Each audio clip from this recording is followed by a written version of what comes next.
Greetings from Salt Lake City, Utah. If history is any indication, this will be one of the most action-packed cards of the year.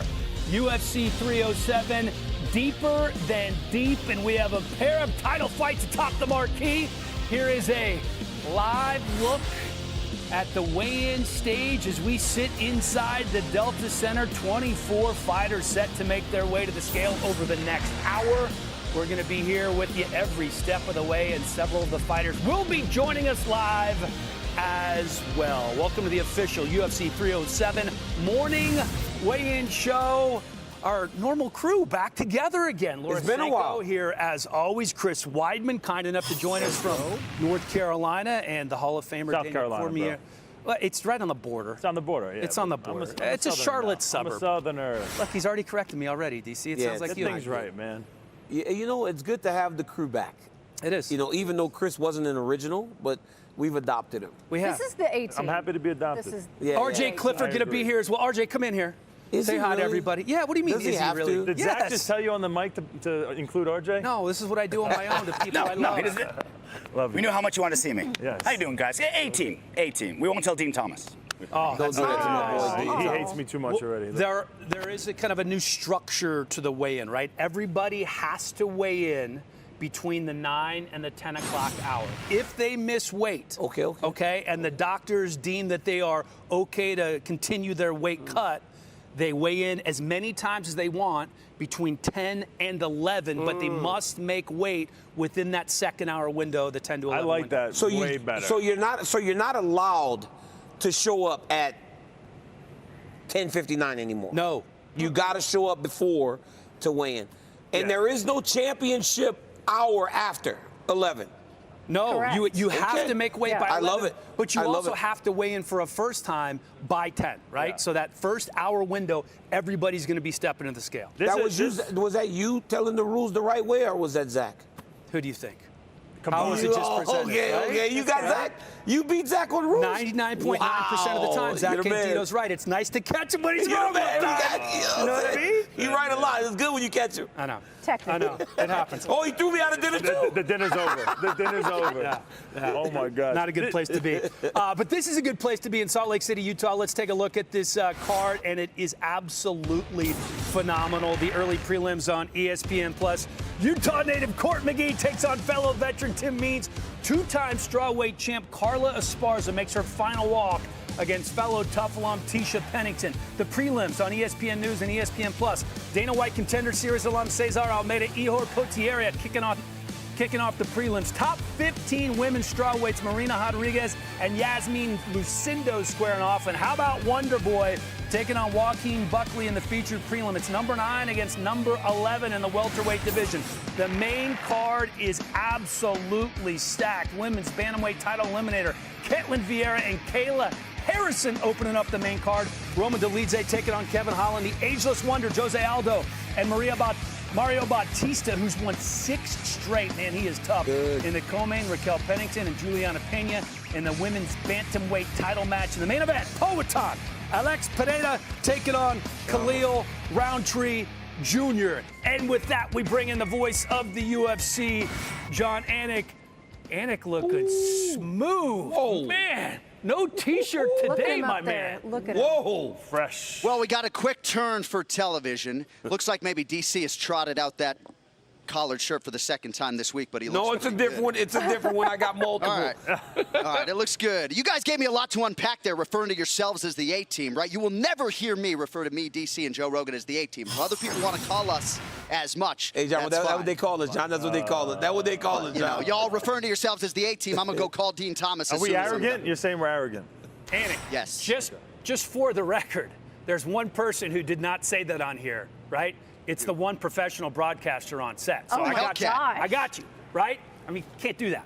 Can't do that. I think I stay quiet. With that, let me ask you about Alex Pereira. His 4th title fight in less than a year. Do we anticipate him slowing down anytime soon? What an absolute machine. Yeah, when I hearken back to what Israel Adesanya did in 2018 and 2019, I never thought that somebody could carry the promotional torch in that way in such a concentrated amount of time. Now we sit here in October of 2024, and Alex Pereira, since headlining for the first time at UFC 281, is now headlining for the 5th time in 27 pay-per-views. Crazy schedule. And I guess my biggest takeaway from the press conference, and I talked to DC about this a little bit, he is so much bigger than Khalil Rountree Jr. It's incredible to think that this guy made middleweight with relative ease and still wants to go back down there. So going to be a tough navigation for Khalil Rountree Jr., but a lot of people think he's a live underdog here tomorrow night. Yeah, Alex still has Dricus du Plessis kind of in the back of his mind. Would like to fight him for the middleweight title. Maybe in the near future, we'll see. As for Khalil Rountree, the first time he is headlining a card, the first time he's fighting for a title, and his first 5-round fight in the UFC, did he indicate that he's done anything differently in training this time around?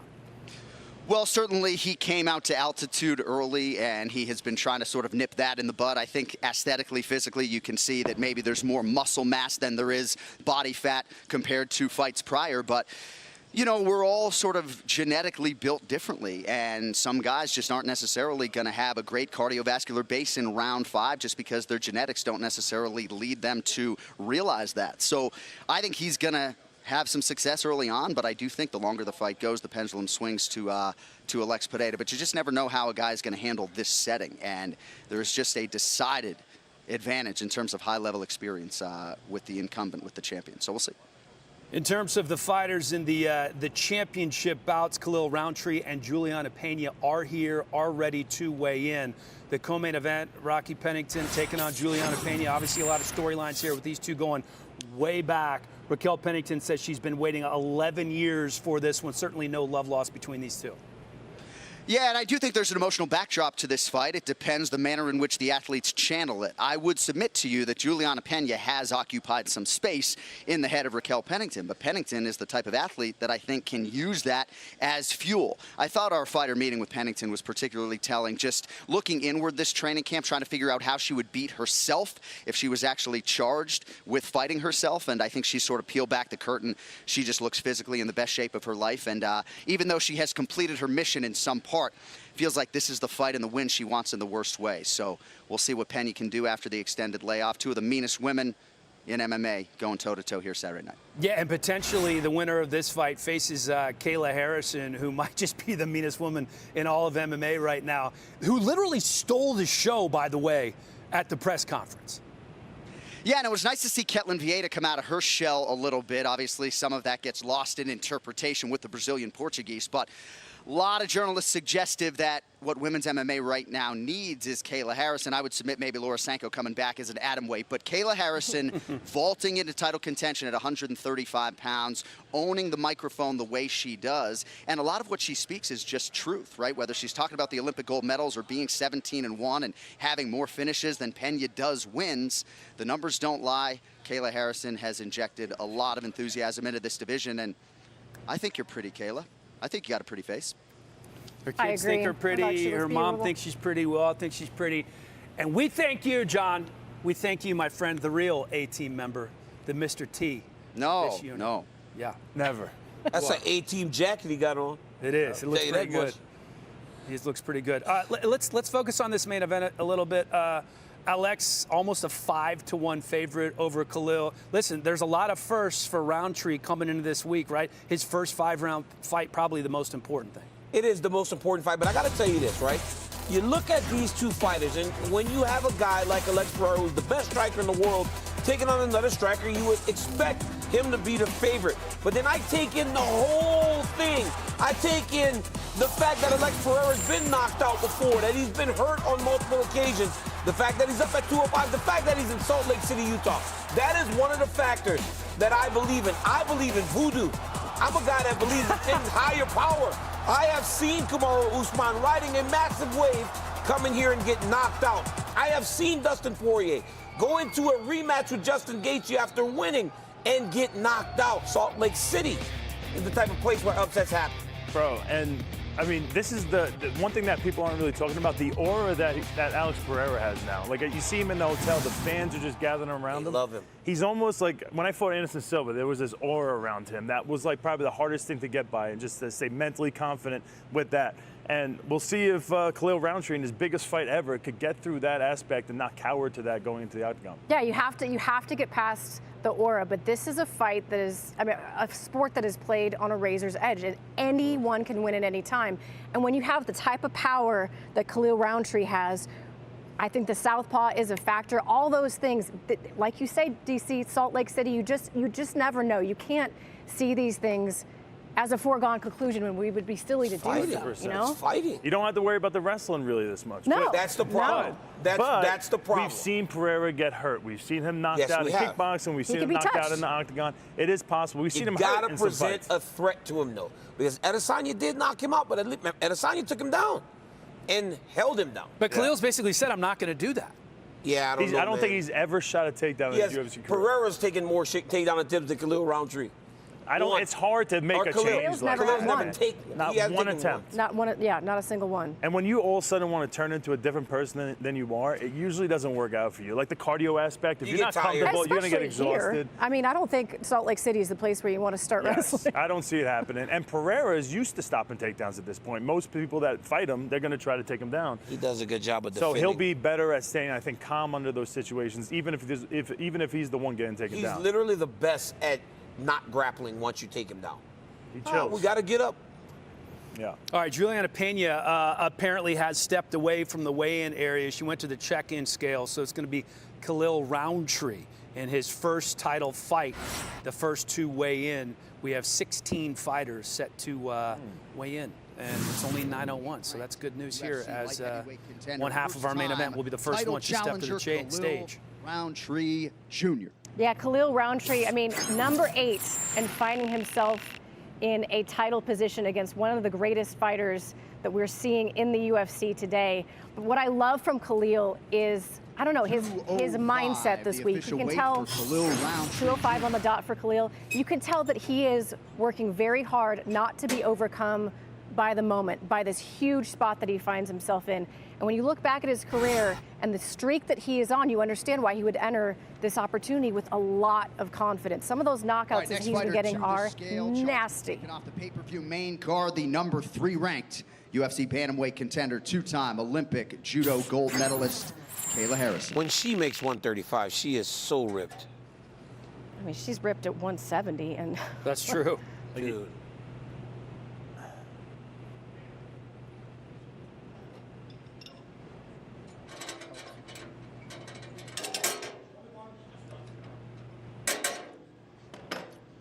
Little confusion going on. Yeah. Well, I mean, I don't know what this guy's weighing her at. Yeah, he went way really too low. 136. 136, the official weight for That's big, man. It's such a crazy because professional. for a time, people thought she couldn't do it. Yeah. I mean, she had a hard time making 145. But I guess because she weighs 136, if somebody has a problem, she can't fight for the belt. Yeah. That's tough. But she still has another hour if she does want to get down to championship weight. She's not going to cut that weight. Probably not. Juliana Pena looking to regain the title that she lost from Amanda Nunes. And listen, no matter how you feel about Juliana Pena, she brings a lot of spice. 134 and a half. 134 and a half for Juliana Pena. She brings a lot of spice to this division, and she brings a lot of spice to a fight. I don't know. I'm excited to see how she and Raquel go, because she walks into that fight knowing, if nothing else, I'm the one who submitted Amanda Nunes, and that has to be a tremendous amount of confidence. Yes, it does. Yeah, that's a nice belt to have on the wall. Here's the great ape, Alexander Hernandez, been training in elevation in Colorado. The 30-year-old trying to get back to the form he had in early 2023 when he beat Jim Miller. 156 pounds, the official weight for Alexander Hernandez. Look at that face, man. All business is the Brazilian All right, next Jiu-Jitsu athlete black belt. to the scale, weighing in for the final time as a UFC fighter, the former 2-time UFC strawweight champion, Carla Esparza. I love that Carla Esparza, oh, look at her, she's taking, that's so awesome. I just love that she is writing her own ending to her story with this fight. She knew that she wanted to move on, focus on her new son, Donovan, and she knew that coming into this fight that she she wanted this to be the last one, and she's soaking in the official every weight single for moment. Cookie Monster. Two-time UFC strawweight champion, former Invicta FC strawweight champion. This woman has done a lot in her long career, and she is an OG, and I'm All right, next fighter to excited hit for the her to go on and scale, do big things. representing the great state of Utah, the Crusher, Court McGee. Speaking of OGs, Court McGee was the Ultimate Fighter 11 winner on Team Liddell. This guy's been through a lot. I mean, personally in his life, he's had tons of ups and downs in the cage, tons of ups and downs. 170, super the resilient. for Court McGee. You know what I found out? And everyone's doing these grip strength things. So he's a plumber. Apparently, he got the name the All right, next Crusher fighter because to he the could scale crush just pipes so with his happens hands. to be Oh, wow. His grip strength is probably you try it insane. on- did you I don't give know him if the- he did it, but You I'm gotta find him. curious. Yeah. Here's the dirty bird Tim means. You know, every time you watch this guy fight, you gain an appreciation for him and the fact that he's been around so long. He is 20 years in this sport. He said that as he continues, he has watched the sport completely evolve around him. 171 pounds. For 171 Tim for Tim Means. He's a tremendous striker. He's a wrestling coach now at a local Get high outta school that here. his daughter wrestles on. Yeah, amazing. Oh, that's cool. Weight division now. Bro, as we he's an welcome OG one too, half man. of the featured prelim live on ESPN News, the number 11 ranked contender. What's up, y'all? This your boy Joaquin Newmaster Buckley, fighting out of Solid Foundation in St. Louis. Hey, I got a question for y'all. How many head kick knockouts is gonna pop off in Utah? Well, if there's going to be a head kick, he could be one of them, right? He's one of those guys Look that at Chris. Chris is Wait. like, Oh, what? you're saying he's fighting Wonder Boy. 70 and a half. The official 170 and a half. weight Yeah, he for could kick Wonder Boy in the head. Stop. He's a guy that has some tremendous knockouts. I mean, but he also could be on the receiving end. I mean, next Wonder athlete Boy up, does number tend to 6. kick. Is it more likely he gets kicked in the head or he kicks Wonder Boy in the head? Rodriguez. What's the odds? It's more likely that he kicks Wonder Boy in the head. Have you ever seen Wonder Boy get kicked in the head before? Okay, I Valid point. kind of forgot who he was fighting. 37-year-old He did. Brazilian Marina He for sure did. Rodriguez on the scale right now. 115 and a half for Marina Rodriguez. In her 7th year in the UFC, Saturday will be her 14th UFC All right, next fighter walk. up, competing in a prelim in the strawweight division, the Tiny Tornado, Tisha Pennington. Asked to fight on the same card as her wife, Raquel Pennington, who's facing Juliana Pena for the title, and she got it 10 days after her last fight is when she found out. So going through camp with her wife, that has 115, to the be pretty official cool. weight for Tisha Pennington. It's crazy how good a shape she is in, especially after having Yeah. a baby. Like she was talking about recently on one of these interviews that people gave her problems, like saying she was All right, like on moving on now steroids to and the stuff light heavyweight until division as we she had a baby welcome and came back just as good. Ripped. Like they're like, all right, maybe she's just a natural freak. Yeah, just her second fight since having a baby. Two moms going at it in the octagon on Saturday night. Here's Ryan Superman Spann. We're supposed to meet Ovin St. Preux last month, but St. Preux got sick, so it was postponed, and here they are. Spann looking to get back on track on Saturday. Hit a bit of a rough patch lately, 205 and a half, the official weight for Ryan Spann. but we have seen him get back on track before. Started his career with 4 straight wins after appearing All on right, next seasons fighter 1 to the and scale, 2 set to make of the Contender first Series. defense of her undisputed UFC Bantamweight Championship, Raquel Rocky Pennington. John spoke about her energy at the fighter meeting. It was amazing to watch because this young lady's been through a lot, man. You remember when she fought against Amanda and the fight got stopped in the 4th? Everybody said she quit on the stool. She didn't stand up. The world turned against her. Same thing happened after she became champion because the fight wasn't great. She said nobody understood what she was going through. 135, the official weight for the champ, Raquel 135 Pennington. going into the fight. She wasn't healthy. She said tonight or tomorrow, because of the way Juliana fights, she'll finally get an opportunity to truly show what she can be and have a great and dominating performance. next fighter. She said Juliana's going to give her a lot of chances. She's got a big chip on her shoulder. Bantamweight title She fight should. locked in, by the way. Rocky Pennington and Juliana Pena have both made weight, good to go. Still waiting on Alex Pereira. Rountree has made weight as well for that main event fight. This is Yasmin Lucindo, and she has been on an absolute heater 3 in a row. And listen, every time this girl fights, I turn on the television because every time she fights, it's an absolute cracker of a fight. She's got amazing hands. She's actually the youngest 116, female. the official weight 116. for She's actually the youngest female on the roster, and she's making a big step up in the rankings, fight number 6. So this is a huge opportunity for her. She said she's actually not here for instant gratification, though. She wants to take the All right, time, next but fighter to hit the scale. she might not have a competing choice in if she a keeps prelim winning. Yeah. At middleweight, Ihor Potieria. Ihor Potieria, I believe is the correct way to pronounce his name. I don't even think the great John Anik got it right. But he's from the Ukraine, super tough dude. Crazy. You did not do that I just right. came You out did of not do it right. That was John, wrong. you're out of your Potieria. mind. Bro, do you Look at the remember? ink. Do you remember when he fought Shogun? Look at that tattoo. You can't even see his body. John is definitely right and you're wrong. I'm right. I looked online. I got YouTube. You're wrong. You think I'm wrong? You're wrong. I know You're you are. absolutely I want to have a battle. I'm with him. Austin Hubbard, fighting out of Valley Flow Striking Academy in Chicago. Hey guys, I have a question for all of you. I'm wondering how you think my wrestling has progressed and how important is it in this fight? Hey, your wrestling has definitely progressed, and I think that's going to be a big part of him being able to push the action and kind of wear on this guy because he's tough, man. He's a tough dude. This is his second stint in the UFC. He was on the Ultimate Fighter finale. He was a finalist for Team Chandler. Also the number 15 ranked UFC welterweight contender Kevin Trailblazer Holland. The always entertaining Kevin Holland coming off first round submission over Mikhail Oleksiejczuk. An armbar in just a minute and 34 seconds. That was crazy. Let's listen for the weight here. His team did tell me this week that he came in a little bit heavier than usual. 185.5, the official weight for But that was the wildly intentional. They're popular trying to get him to really frame into this 185-pound division and make a home there rather than back and So forth, long back and he's forth. been just kind of in the middle. Yeah, no, I think they want him to stick at 185, and he feels good there. Number 11 ranked contender he looks Mario thicker. Yeah. Bautista. Hey, this dude is the real deal. He is such a grinder, and the performance he had last time against Ricky Simone was something we have not seen Simone go through. This guy, with his ability to push a really, really high pace, he's got good striking, but his wrestling is always such a threat that he's dangerous to everyone. 136, the official weight for Mario Bautista. All right, staying on pay-per-view now in the middleweight division as we welcome the number 10 ranked contender out of Georgia, Roman Dolidze. I mean, the whole time I wasn't listening.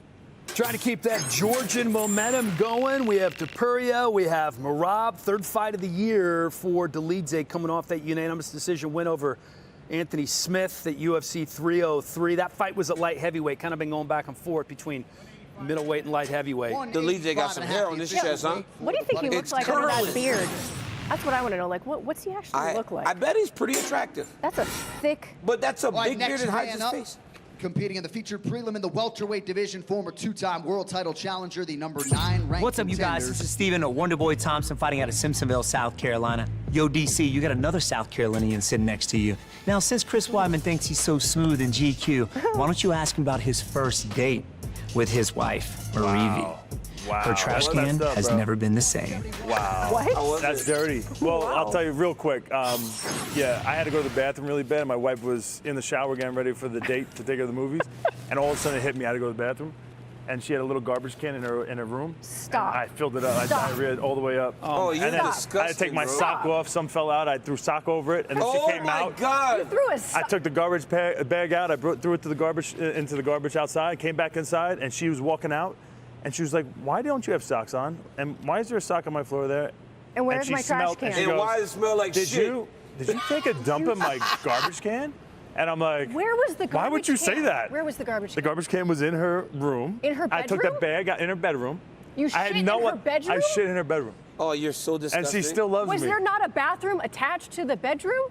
Yeah, No, she was in there so showering. there was only one bathroom. She was using it. I had nowhere to go. outside. I couldn't. Her parents are right there. Go in a bush. And when it hits me, I have to go. Christopher. I had to, and it was my only option. And she It wasn't married ideal. you. She married Your, you. your dad would not say that's my boy. When you have game, Your dad would when not you say have- that's my boy. He's not going to say that's Yo, my can I boy tell you a after funny that thing about crap. this? So Wonder Boy told me he was so nervous to tell me that he brought this up. He was scared I was going to be mad at him. He goes, he apparently when they were trying to get him to, give this story, Yeah. like give something funny about Weidman, he was like scared to say it for Well, he 15 doesn't minutes. know you very so well. nice. He knows me really well. I'm like, so bro, nice. You don't why would know- you think I would ever be upset at you for anything? He's that nice of a dude. He was I worried want to about know upsetting who me. found the trash can the next day. Well, I threw it out. It was in a bag. I took the bag out, brought it to the actual big garbage cans for the street, ran back inside fast. I got the mother and the dad So you screaming did at have each other. time to go They thought outside. they was yelling at the dad for like, farting in the house because the whole house smelled. Oh my God! And then she bro. came in. I sat on the bed. I didn't wipe or anything. I just sit on the bed. I'm looking at her. Oh my God! And she right away was like, "Did you shit in my garbage Can can?" we move on? story ever For the done. love of God, can we please move on from your diarrhea story? My thing is to the people out there you're looking for, to get a girl settled down. Just be yourself, guys. If you feel like your body needs to do something, just let it happen. You're so They'll disgusting. love you. They'll love you for who you are. That's incredible. Thank God you're married, because you would never find another woman That is ever again. incredible. I'm It's the over only for one. you. I'm I have the so only much one. respect for her. Can we please look at Khalil Rountree's I accolades? was young. Can we throw this up there? Thank God. I mean, this is one of the nastiest strikers in the division, coming in on a 5-fight win streak, 7 knockouts, the most among active UFC light heavyweights. And I hope to God Khalil Rountree, after he weighed in the way he's feeling right now, did not have to listen to that Chris Weidman story. Mr. Rountree, are you with us? Yeah, I'm with you guys. What's going on? You didn't hear that story, did you? I wasn't listening. Okay. I heard God. a little bit. Thank God. As soon as I heard shit, I was like, okay, I'm out of here. You took the headphones off? Wise move. That was a pro move right there.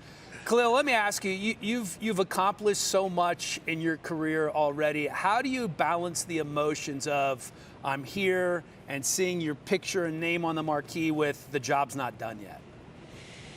Man, the balance has just been staying in the moment, I'd say. I see these things. I was just looking at, I saw my name on like the step and repeat. And I'm just here, and I feel grateful. Yeah, that's the thing. I just feel grateful, and I'm in the moment right now. Your first 5-round fight in the UFC at altitude. What did you do differently to prepare for this one? I'd say early September, we started going up to the mountains in Vegas. We'd go up maybe once or twice a week and just start to see what it felt like up there. And then we've been out here for, I think, about 11, 12 days, something like that. And now I feel great. It feels like normal to me now. Khalil, there's something to fighting a long-reigning champion when you come face-to-face with them for the first time. They talk about aura. What did you feel yesterday when you came face-to-face with Pereira at the press conference? To answer that 100% honestly, man, I felt happy, to be honest. Like, I've had many stare downs here in the UFC. I've come across, all the opponents, but yeah, even there, I had happiness in my heart. It was one of the best feelings. You're a guy that has never shot for a takedown in the UFC. You are almost bullish on the idea that you are not going to shoot for a takedown against this guy, but it would seem to be the easiest path to victory. Why, Khalil? We understand you're a great striker, but why? I'm not here for the easy route, DC. I think that, like, a lot of the stuff that I've been through, you guys heard, parts of my story. And I seem to I grow when I face adversity. And part of my who I am and what makes me a person, especially nowadays, is there's no shortcuts, man. Like, I don't look for the shortcut. I don't look for the easy route in life. I actually prefer things lately to be harder. I even like the fact that we're fighting in Salt Lake and that the altitude's higher. It means that after I get the job done, what an accomplishment, it just means that much more. So, pile on the adversity, pile on the challenges, let me overcome them so that I can live and tell the story and feel better about the outcome. Khalil, one of the big things we talk about this week is the evolution that we've all clearly seen in you. And I heard you say in one of your interviews that you were stopping yourself from what you wanted. And you said, what do you want? You're sort of challenging the audience to think about what they want. When you say that you were stopping yourself from getting what you want, what do you mean by that? And how did you change that to go on this incredible run that you've been on? I think when I think about it, it's like it's excuses. It's putting everything else in front of why I haven't gotten to where I'm at now. When we think about the time that we have in a day, it's easy to say like, oh, it's because of this, or I got to pick up my kids from school, or I don't have the time to go to the gym. I don't, it's those little things. And when I look at that, it's like it's really just myself. And so I guess like the best way that I deal with it is just to make sure that I'm spending time, I'm spending the hours, and I go home and I think about it. I'm like, how much time did I actually dedicate today to getting myself closer to these feelings that, you know, that I'm kind of going after and these things that I want in my life. And I don't think that it's just personal to me. I think that I hear it a lot all of the time. And so just like you see here in these videos of me training, this is me like giving 100% effort so that when I'm done, I can reevaluate and see like, and ask myself, like, did I give 100%? Did I actually give my best? Do I feel like I've progressed? And, you know, lately that's been, you know, kind of the marker on where I, you know, try to like evaluate myself. Khalil, your story is unbelievable, man. Being 300 pounds, kind of being depressed, going down the wrong road, and then making a hard stance, getting your goals aligned, deciding you want to become a UFC fighter, become a UFC champion, and then you do all the right things. You have trials and tribulations throughout your whole career, and now you put it all together and you got yourself in the position that you're always hoping to be in.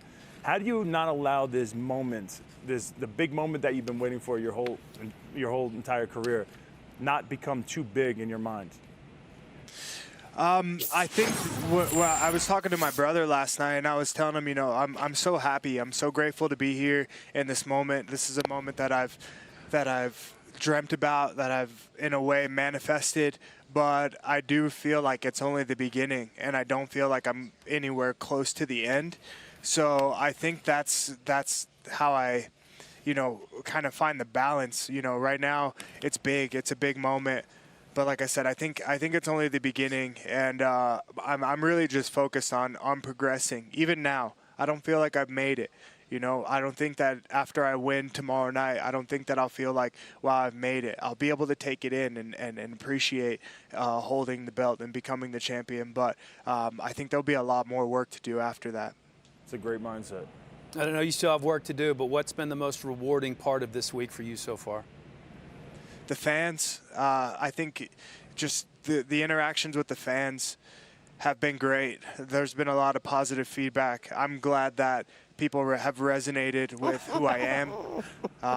It's been really nice. And not only that, it's really cool to fly first class in the UFC, business class, you know, with the shuttle buses and, you know, and just like the special, you know, the main card kind of treatment. Yeah, it's nice. The rags to the riches story. I love it. You know, you fall in love with it, man. So better go get it done this weekend so you don't have to go back.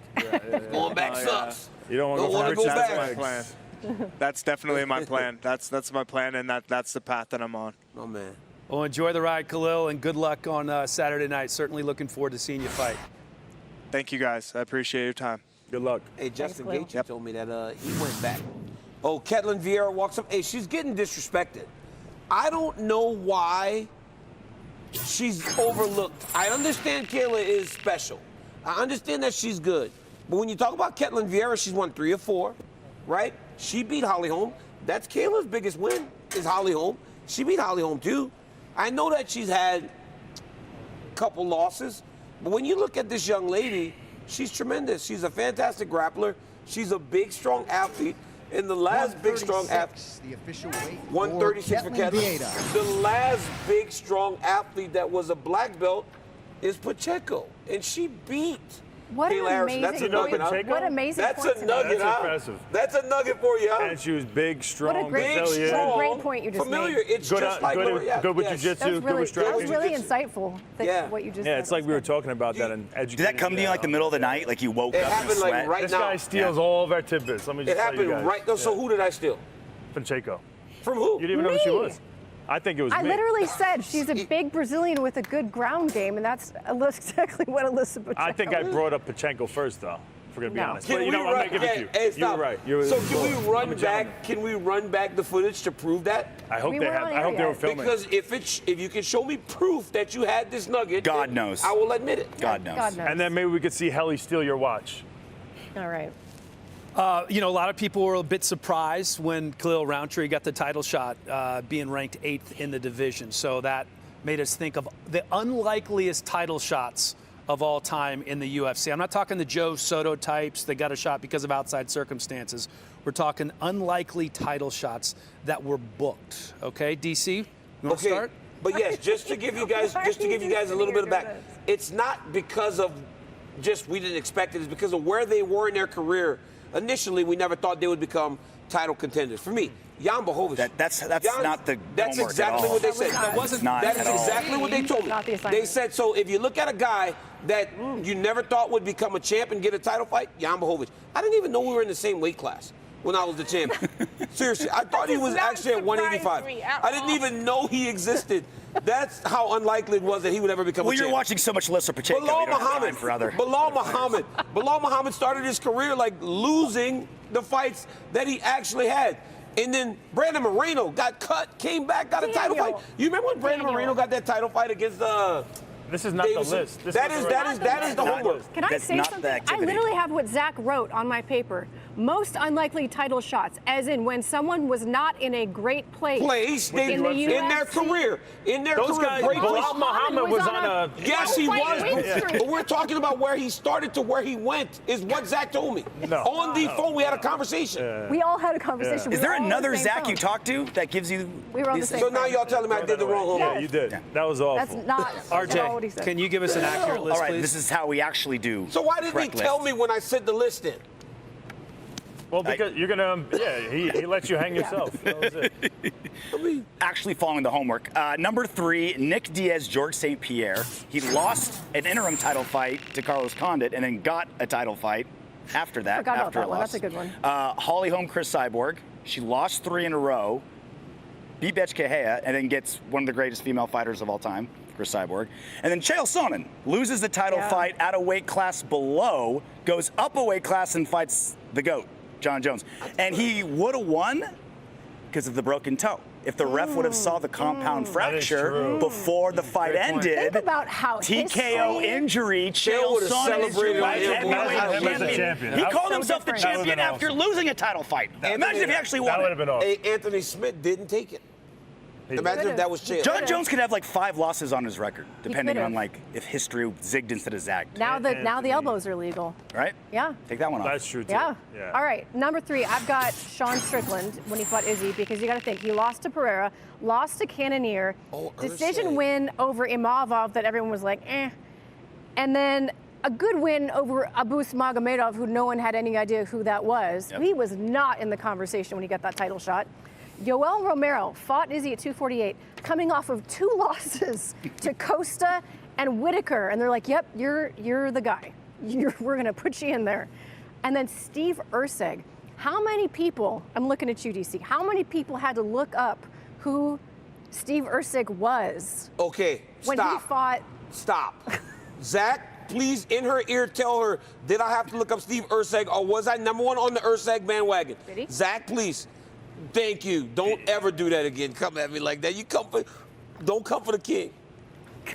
You weren't. Do you You weren't remember on the Muhammad Makayev? or Peyton Talbot for that matter. You weren't on the Peyton Talbot bandwagon, but you learned.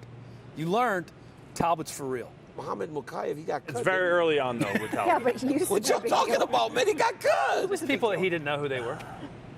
But Kai got cut, yeah. He did, right? Who knows him now, right? Yeah. It's over. Weidman, you up?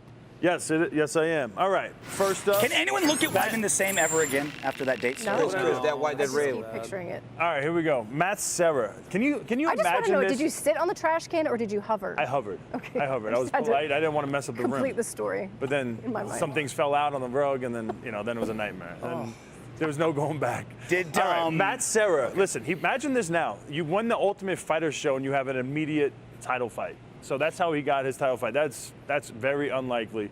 So Matt Serra's won. Dan Henderson was ranked like 14th when he got the title fight against Michael Bisping. That's crazy.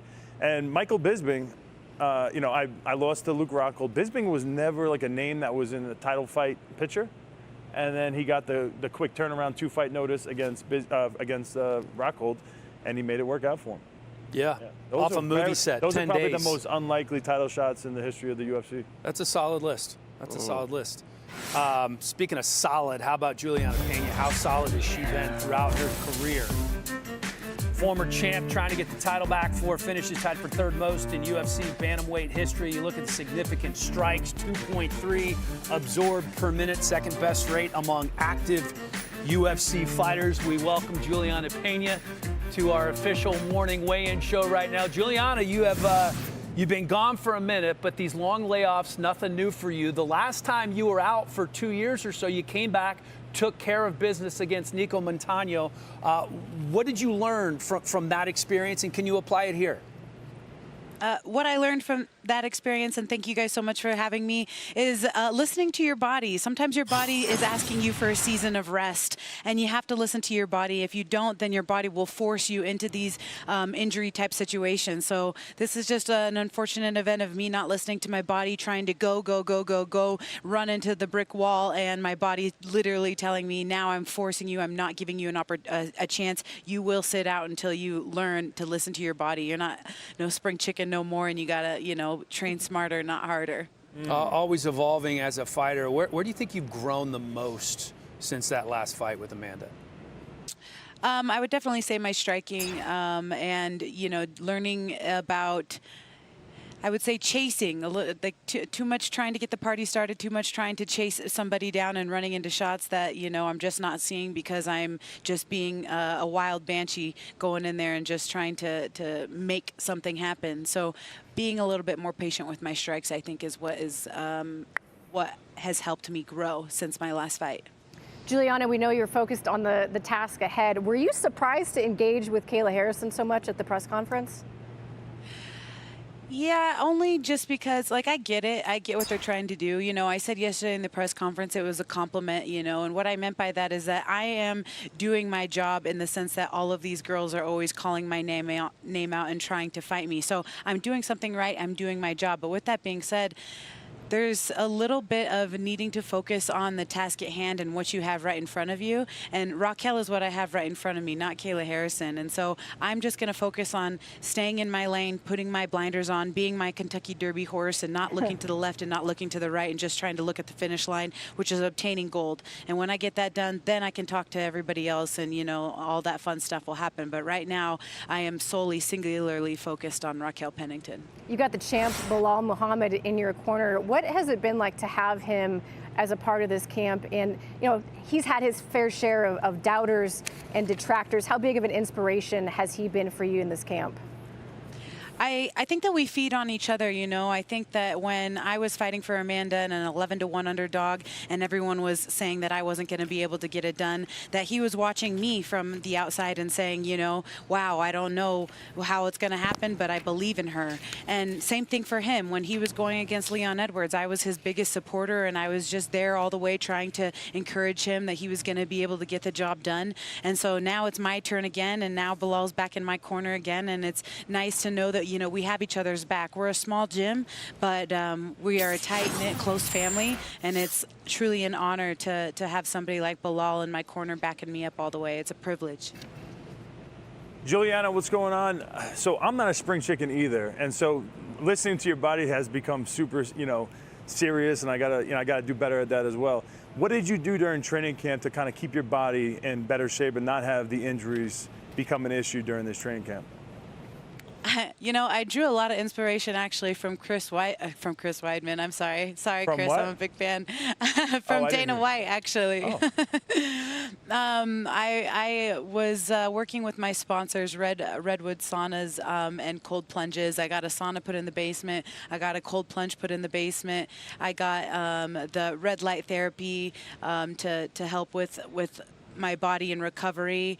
I got the Theragun boots, the Theragun gun. I have all of these different modalities that I use, the Power Dot. These were things that I wasn't implementing before that now I have readily available in my house. So those are just some of the things that I've added into my regimen to stay healthy and to listen to my body. I'm with you on the sauna and ice bath. It's the things that suck that really work. Everyone wants to just lay down and do the Normatec sleeves. I know they're good, or the Theragun sleeves. I don't know which ones you have, but the sauna and ice bath, because you torture yourself, it's amazing how much better you feel afterwards. And it could get you through some tough training camps. I agree. I feel mentally it helps me overcome. Like after I get out of the ice bath, I'm like, yeah, who wants some? Let's go. And I feel like I feel like I did the hard thing. You know what I mean? And I think I hear Joe Rogan always saying, conquer your inner bee. And so every time I do that, I think like, dude, I'm solid. I can do anything. I literally just sat in there for freaking 4 minutes. Like, let's go. Let's do this. And every time I increase the time, I feel like even more savage. So the ice bath has definitely helped me mentally overcome some things that I didn't think I was going to get through. Yeah. Juliana, you have been a lightning rod for this division. Even yesterday at the presser, they're talking about you and Kayla Harrison, but every time there's a lot of talk around this division, it surrounds you. Are you happy to be able to bring that light back to the division that Amanda once ruled and you and her had one of the best rivalries we've seen? This is what I want. This is what I've been, fighting for. This is what I've been, building myself up to be, is to get to the top of the mountain and to stay at the top of the mountain. So for me, there's nothing but like welcoming all of this, I guess you would say, negativity, whether you're invested in my successes, whether you're invested in my failures, I don't care. As long as, you're making me, the light of your life, then I'm happy, because it just tells me that I'm living in these girls' head rent free. And, that's kind of the spot that I want to be in. I'm not losing sleep at night. I'm sleeping like a baby, and I feel like they're just constantly thinking about me. So keep thinking about me. I love it. Juliana, looking forward to seeing you on Saturday night. Great spirits after a weight cut, too. You look great, sound great. Good luck on Saturday. Thank you so much. I really appreciate that. Thank you guys for having me. Good luck. Good luck, Juliana.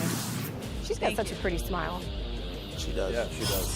For our female fans and fans with women in their lives, introducing Innova, your pelvic floor training partner. Scan the QR code now or visit myinnova.com to take advantage of our limited time 50% off offer and start regaining your pelvic floor strength and confidence today.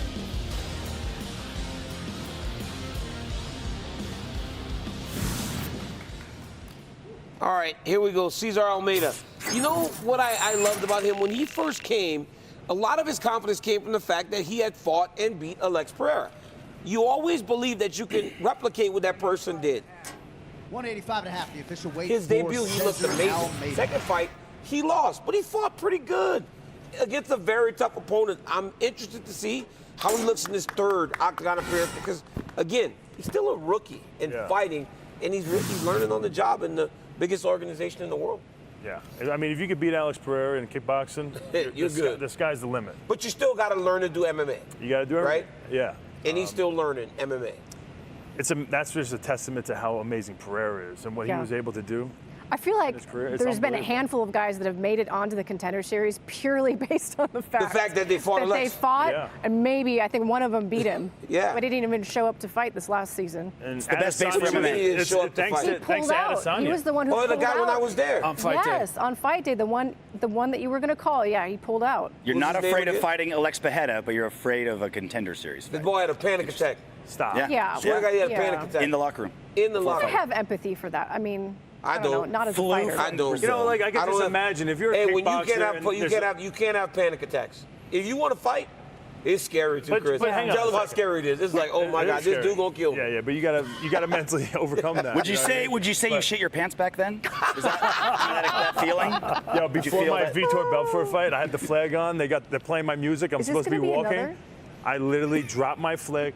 I handed it to Longo, and I sprinted to the bathroom. Everyone from the UFC is like, "Yo, what are you going? You're about to walk out." Just in case. We'll have that next in case you ever. I diarrheaed everywhere. Do you have IBS or something? I think he has IBS. No, I'm good. He must have got scared. He must have got scared. You guys want me to Irritable bowel show you what I syndrome. did? It's just like this. You just gotta. Your stomach always hurt before you fight, though. 100%. When you're getting ready to fight, your stomach always hurts. You gotta make sure you sit down and get it all out. You just get scared every time. That's a lot of hurt for you, big boy. Yeah, I'm just happy I never you know did it what also during a hurts? fight. You've had 50 surgeries, But you know but what you've never don't been an hurt? internist. Whenever you take that big belly out there, you get a couple championships. When you go out there, you get out there, you put that belly on the mug, you smother them a little bit, put them on it, cover their face. Sometimes I'd be like, you feel my stomach on your face? You talked about me, right? You said I was fat. You said I was fat. It's like Get up. it's like a mother's milk Hey, submission. I'm on top of dudes, and I'm like, remember you said I had love handles? Get up. In the octagon. Get up then.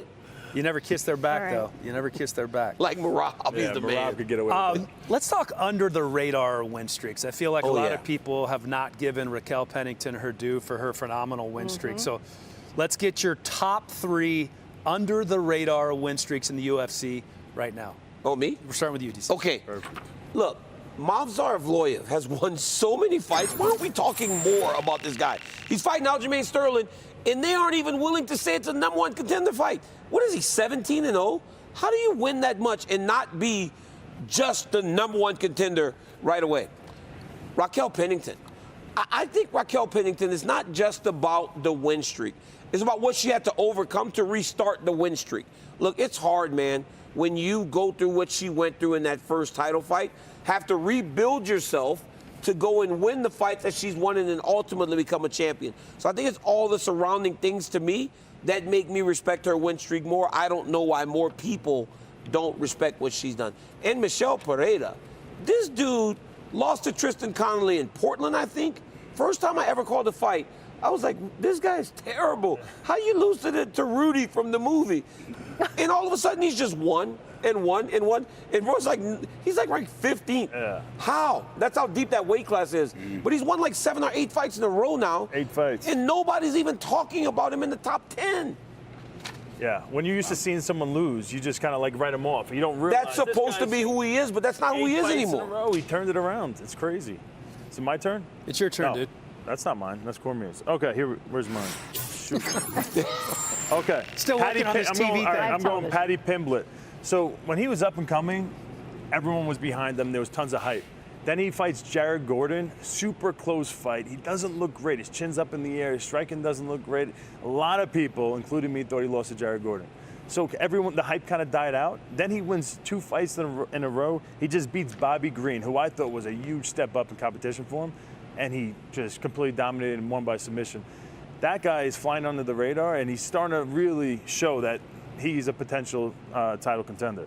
There's nothing under the radar about Patty Pimblett. He's I as just over don't the know. radar. I feel like he went under the radar. So I after literally the think Jared Gordon RJ's fight. here to just try to poke holes in people's lists. Yeah, man. that's what he does. Get him Well, off the if you show, guys dude. give me lists made of It's Swiss bad, cheese, I'm going to point them out. It's bad. Do you not think that makes sense? Everyone was all behind him before Jared Gordon, and then Jared Gordon beat him, most people thought. Yeah. And everyone started writing him off. Then he has 2 fight wins in a row, and he looks amazing. He looks way better than he did. That is very Now fair, but everyone's back to on there. RJ's point, Patty Pimblett's never Okay. been under the radar. But go ahead. Then I'm going Michelle Pereira. Listen, 8-fight win streak. He's doing backflips. He's getting exhausted in his fights. You could tell he's super explosive, very talented, but you don't see him as a guy who's going to go on ever on an 8-fight win streak. But now he is.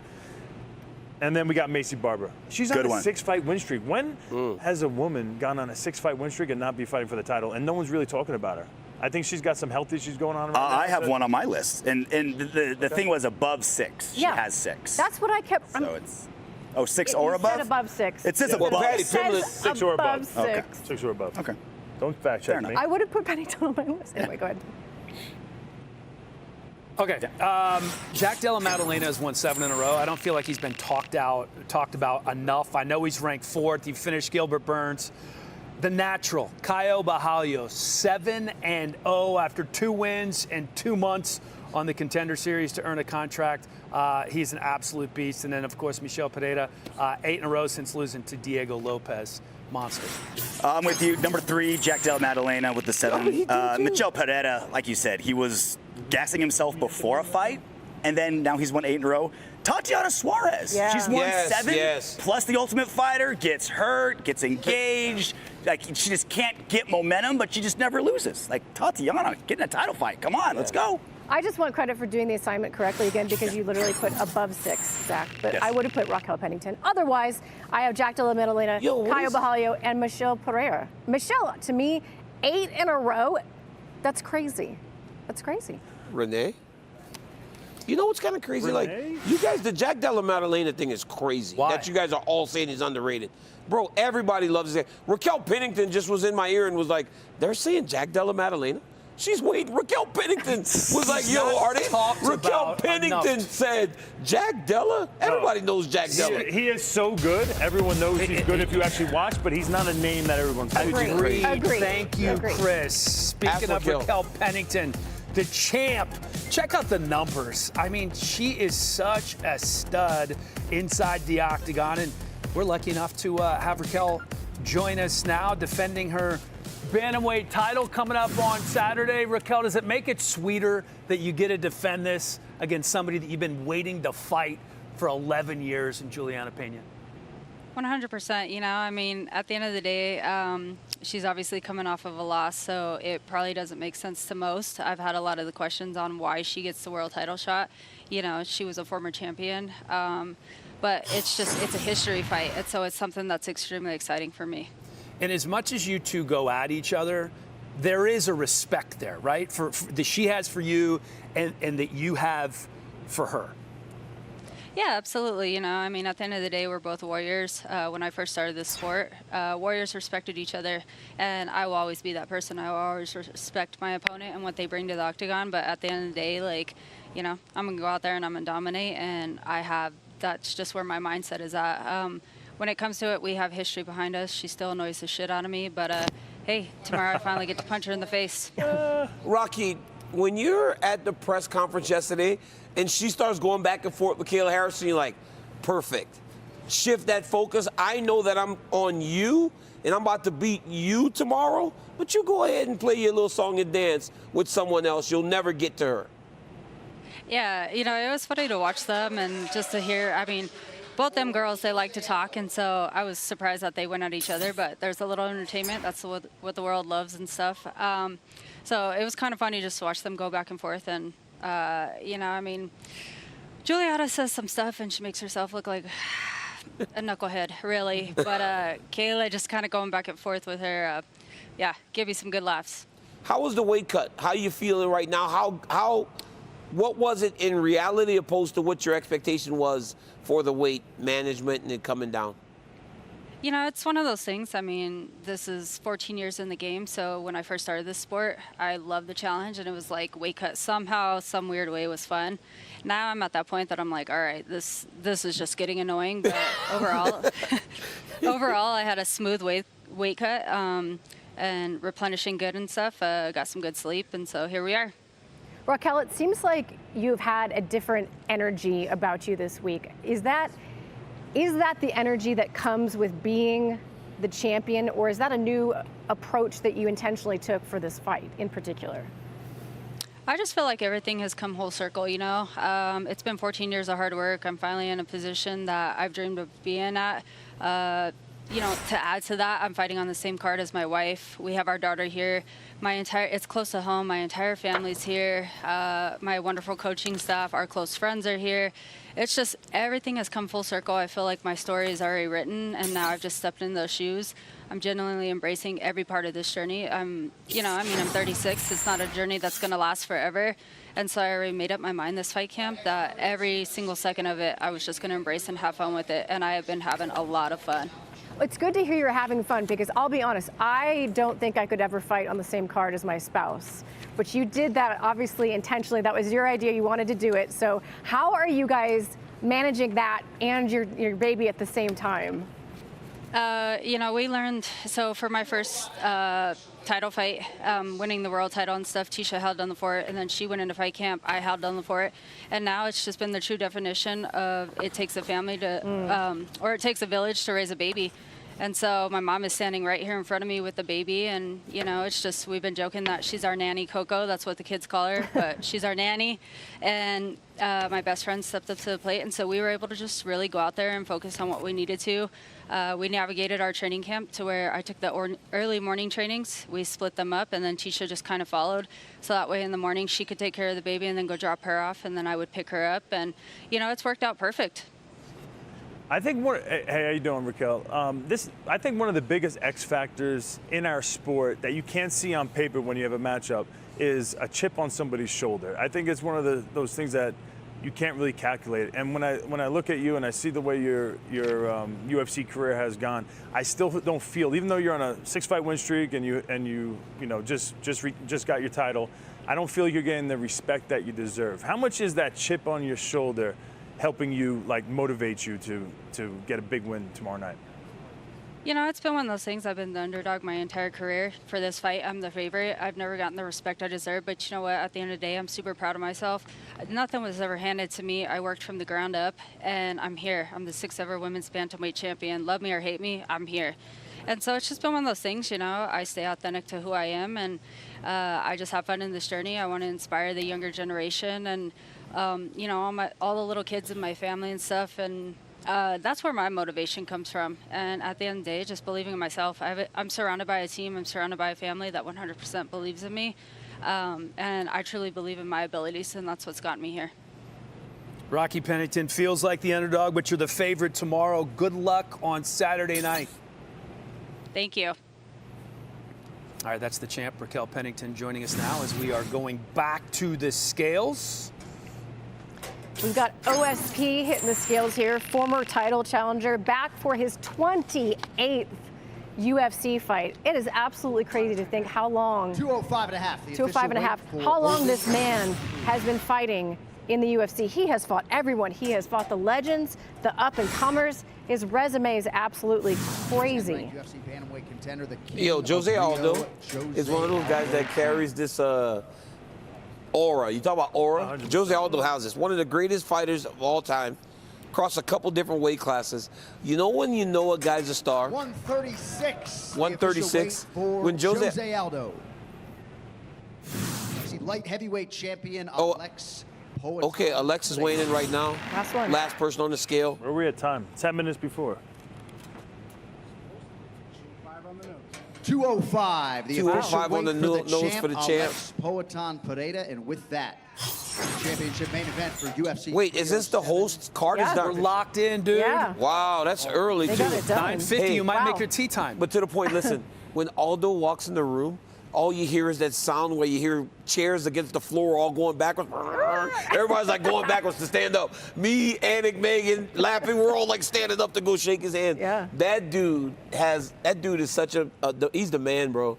He's one of the only guys that makes me like come out of my chair every time. You can see the respect. One of the cool parts of Embedded was when Alex went up to Aldo and they were talking, and you could see the respect there, you know, from the champ to the former champ, a couple of Brazilians. Especially for a Brazilian guy, right? Aldo was one of the guys that laid the foundation for Pereira and everybody else, because when he was the man, he was the man. King of Rio. Yo, and he's still not that old. Like this He's guy's been 38, around bro.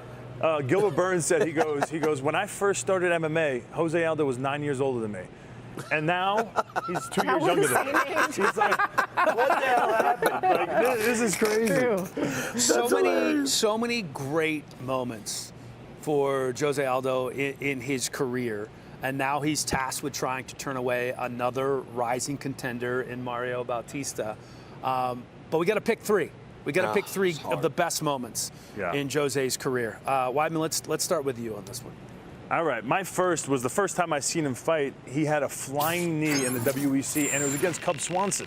I didn't realize that until I looked it up. This knee was insane. Look at the explosivity. Like that was like I think that was probably the first flying knee I've ever been seen before. And explosivity, is that a word? Yeah, I don't think so. Exact. I think it is. Yeah, you have to like go to Hofstra. They use it at Hofstra. Yeah, that's why I got my master's degree, and they taught me the word explosivity. The next one up, Chad Mendes, bro. I mean, Chad Mendes on paper was a terrible matchup. A wrestler that was also a beast on the feet. Super explosive himself, very athletic. And so going into that fight, I'm like, man, this is a tough one for Jose Aldo. And he gets a knee, knocks him out, and I think in the end of the first round. Yeah, it was nasty. Yeah, it was. Chad was behind him. He just turned around, boom, dropped him. I guess we don't have that one on highlight, and then. Well, you're supposed to start at the bottom, and the last one gets zero. All right, my bad. I'm still learning, guys. A-team guys. We can't give you any more weigh-in shows off because you forget everything. Yo, by the shut way. your mouth. Everything. Dean Thomas would have had that in 5 seconds. I hate you. Listen, he didn't say Patiera right. Well, neither did you. Yes, Jesus. I did. Uriah Faber. When he leg kicked Uriah Faber, it was the first time where I seen a dude just like going down because of leg kicks, and it was the left leg, it was the right leg. Uriah Faber is switching lead stances. He seemed like he was having fun kicking him too. It was crazy, and then it drove me crazy as his UFC career went on. Like he stopped kicking as much. Yeah. And I'm like, bro, he's got the most dangerous, crazy kicks I've ever seen in my life. That's a good list. Yeah. No, thank you. Good job. Appreciate that. DC. Oh, my turn. Okay. At number 3, that Cub Swanson knee. I think we all know that one. I think we all know that flying knee because it was the first time we were all introduced to Jose Aldo, because initially nobody really watched the WEC until those guys started to become more relevant. Remember when he hit, was it Moicano that he got with the body shot? It was Moicano, Oh, yeah, it was. Dude, it Yes. was nasty. Yes. That combination His he hit, whole body. oh my goodness. Oh, and Jeremy Stevens. He did. Yeah, but he got Jeremy Stevens too. Yeah. But the way he got Moicano, it was 2 Brazilian guys. He went right hand, dug that body shot. It was when he first started training with the Brazilian Marines. I was like, yo, the Brazilian Marines got Jose Aldo's hands so crispy. He was so good, and he was kind of always doing this, like Mike Tyson rocking. I was like, this dude's sick. Yeah. And then number 1 was Mendez. All right, and this is how it works, Chris. Watch what happens now. see. I said Mendez. And then the B-roll's gonna run. There it is. Okay. Right, he just turns and he knees him, and they're in Rio. He knocks out Chad Mendez, and then he goes and he jumps and he celebrates in the crowd. But what's important about this, right? Any striker, you know that when the wrestler takes you down, you got to work your way back to your feet and you got to fight the hands. What we don't anticipate is you throwing something right back, because you're so grateful to get away from us. We think you're going to get as far away as possible. That's what Chad Mendez expected. Chad Mendez is like, okay, this dude got away from me, he's going to run. Yes. No, he doesn't run. He just turned, knee right to the face. Happened in France too. Yeah. They just gave me that nugget. Faraziem did it. Yeah. I was about to say I have no idea who did it, but it happened in France. But that celebration against was Frivola. That was maybe awful. more memorable than It was the, against than The the fight. celebration It was crazy. awesome. The celebration was Celebration was absolutely awesome, but dude, that when you know how hard Yeah. to do what he did was, could never outweigh what he did in that fight. That was nuts. I just want to say that Chris is probably one of the smartest people that I know, because you. you and I have the exact same list. Oh, wow. Number 3, Uriah Faber. I'm going to keep this short because Chris did a really good job of covering it. But yeah, absolutely decimated his leg. And I don't know if you remember, Chris, but that was the first time that WEC ever had a pay-per-view. That was how big and how important that fight was at the time. Chad Mendez won. Insane knee knockout. DC just covered it, but the celebration is what I will never forget. And then number 1, Cub Swanson, the flying knee knockout. We've already shown it. Wah, wah. It's crazy. Did was you good. know that was Cub Swanson? Like I had to look back. I didn't realize that was Cub Swanson. No, it was No, Cub. I Cub did. actually turned away and covered his face like, please But don't hit me anymore. What I was reminded was about, no, I think he broke his orbital. What I was that reminded cut about was was like, I gross. didn't know, Hey. we didn't really know who Jose Aldo Oh, my was. I God. mean, he was a streaking contender, Oh. but that gave him the title shot. Oh What? my God. What? I just saw it happen. He goes, so in our ear they go, the cut he had under his eye was nasty. And then Helly goes, that cut? Oh, gross. He never saw it. He didn't see that. He wasn't watching MMA. He was literally repeating it. I saw it, look at him. I saw it happen. 100%. I saw he goes, that cut You were was. watching college He football. was Let me- watching let me football. ask you a question. He was not watching MMA. He's lying. Normally, I always have your back on this, but there's no That you flipping can't way argue. that He you're wasn't watching. WEC. He's lying. Let me ask you a question. Let me Did you ask see that let me cut, though? pose this Did to you. Do you remember that cut? Let me pose this to you.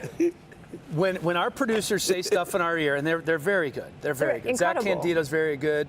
Cody's very Literally good. the only reason I ever sound Who smart. uses it more than anybody else up here? Who parrots what they say more than anybody Hey, else this up guy here? goes, that cut under his So left you're eye. saying you didn't see Dude, the cut? You didn't see that knee? No, ever he didn't. until now? Our producer said you're not gonna admit that it? cut It's good. under his left eye was You're crazy. such a politician. And Helly's Look like, at him. oh my He won't God. answer the question. Just since you're so smart, when was Cub Swanson's last fight?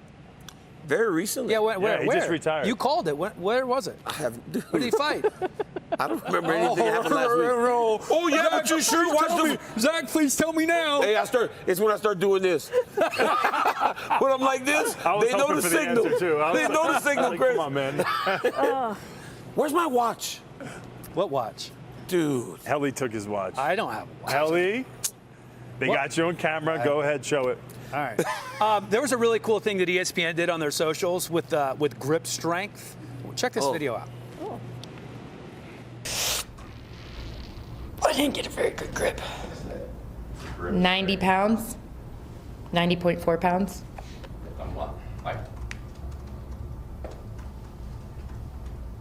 And then just squeeze it as hard as you can. There you go. You want me to try first? No, I just gave you my grip strength.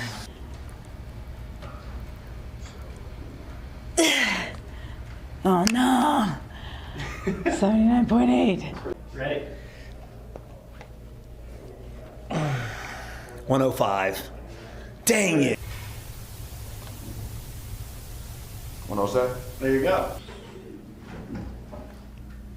92.6. What is this? Affiliate power? It's grip strength. 93.4 pounds. Oh.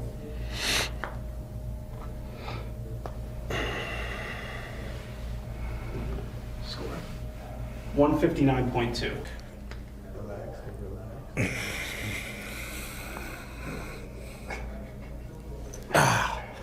166.2. 6.2 jigs. So Khalil at the top. Watch those fight odds change now. Oh, there it is. There's the numbers right there. That's Grip. 166 is the record. We can grip with either hand. They're saying that's how long you live too. The higher grip strength. Why would you do your offhand? Bro, I did like so many cortisone in my wrist to fight. I can't grab. Me neither. Excuses I come got out. my hip My bone right hand, and I can't grab with. I got hip bones. Excuses. Okay, got it. Yeah. Hip bone here, hip bone there. I can't. Guys, ready? Yeah. Here we go. All right. He was a wrestler. All right, there's RJ. 126.4, That's good. 126.4 for RJ. That's pretty good, RJ. That's third. All right. You have to reset it? Does this mean I can beat Kevin Holland in fighting? No. I think so. Okay. I don't think people are expecting much here. Oh, come on, Little lady Sanko. hands. I have not been training. Beat the Hall of Famer. Beat Jose. Lately. Hold on. I feel like Jose didn't try. Like he's like, I'm Jose. Sanko's trying. I had 68. 68. 68. 68. That for a housewife. Right there. Almost All right, as strong as the You King and of the King of Rio. Rio going at it. All you have to beat is Laura. Oh, that's pretty good, Ellie. Low bar. 126.8. Is that Wow, tie you? You beat me by 0.4. And he wasn't even a wrestler. Hey, where's the? Oh, Ellie getting the belt. Let's DC, go, no, baby. I guess holding those golf They clubs. said you're It's next. holding the golf You clubs. first. Said You you're first. They You said first you're go. next. No, you first They go. said Chris is I'm next. No. One hand. One hand. He's One getting my hand. grip. He's I'm out. bouncing it. He's bouncing it. Oh, Jesus. Mother of God. I could do better. I just need to stand up. Wow. 152.8. Good job. That's really high. That's my hand. All right. All right, so I got to do it on my left side. Okay. One hand. Come on, DC. I have to. My right hand doesn't work. Oh, he's standing. He's pushing on his Oh, thigh. that doesn't Don't push count. He No. pushed. It's fine. It doesn't He affect can't it. push on Oh, his it didn't thigh. count. I knew you cheated. Hold on. No. No, it It doesn't just affect it. Go. No, you I'm can't standing push on up. your I'm thigh. standing Don't let touch. Don't let touch anything. 120. Hold on. Stop. 1.4. Beat him. 124.6. But watch my. Want to see my right? Want to see my right? I would love nothing more. Yeah. Don't hurt Oh, yourself. damn. Let go. What you got? 118. 118. Yeah, it's All right, lower. now I'm doing this. My wrist. Weidman, job, winner, guys. chicken dinner. Whoa! Oh, the disrespect. Wow, he just knocked your belt off the table. 155.2. Daniel. Here, pick Are it you up. okay? All right, I win? Yeah. Did I dominate? I was just Dominated. worried Chris was Crushed. gonna shit his pants when he was squeezing. No, a little came out. Thanks, Chris. All right, who's spinning the wheel? Laura, spin the wheel. 131. Yes. Let's go. Dude, I can't. My right hand doesn't I'm work. telling you, golf clubs, Helly. Grip the golf clubs.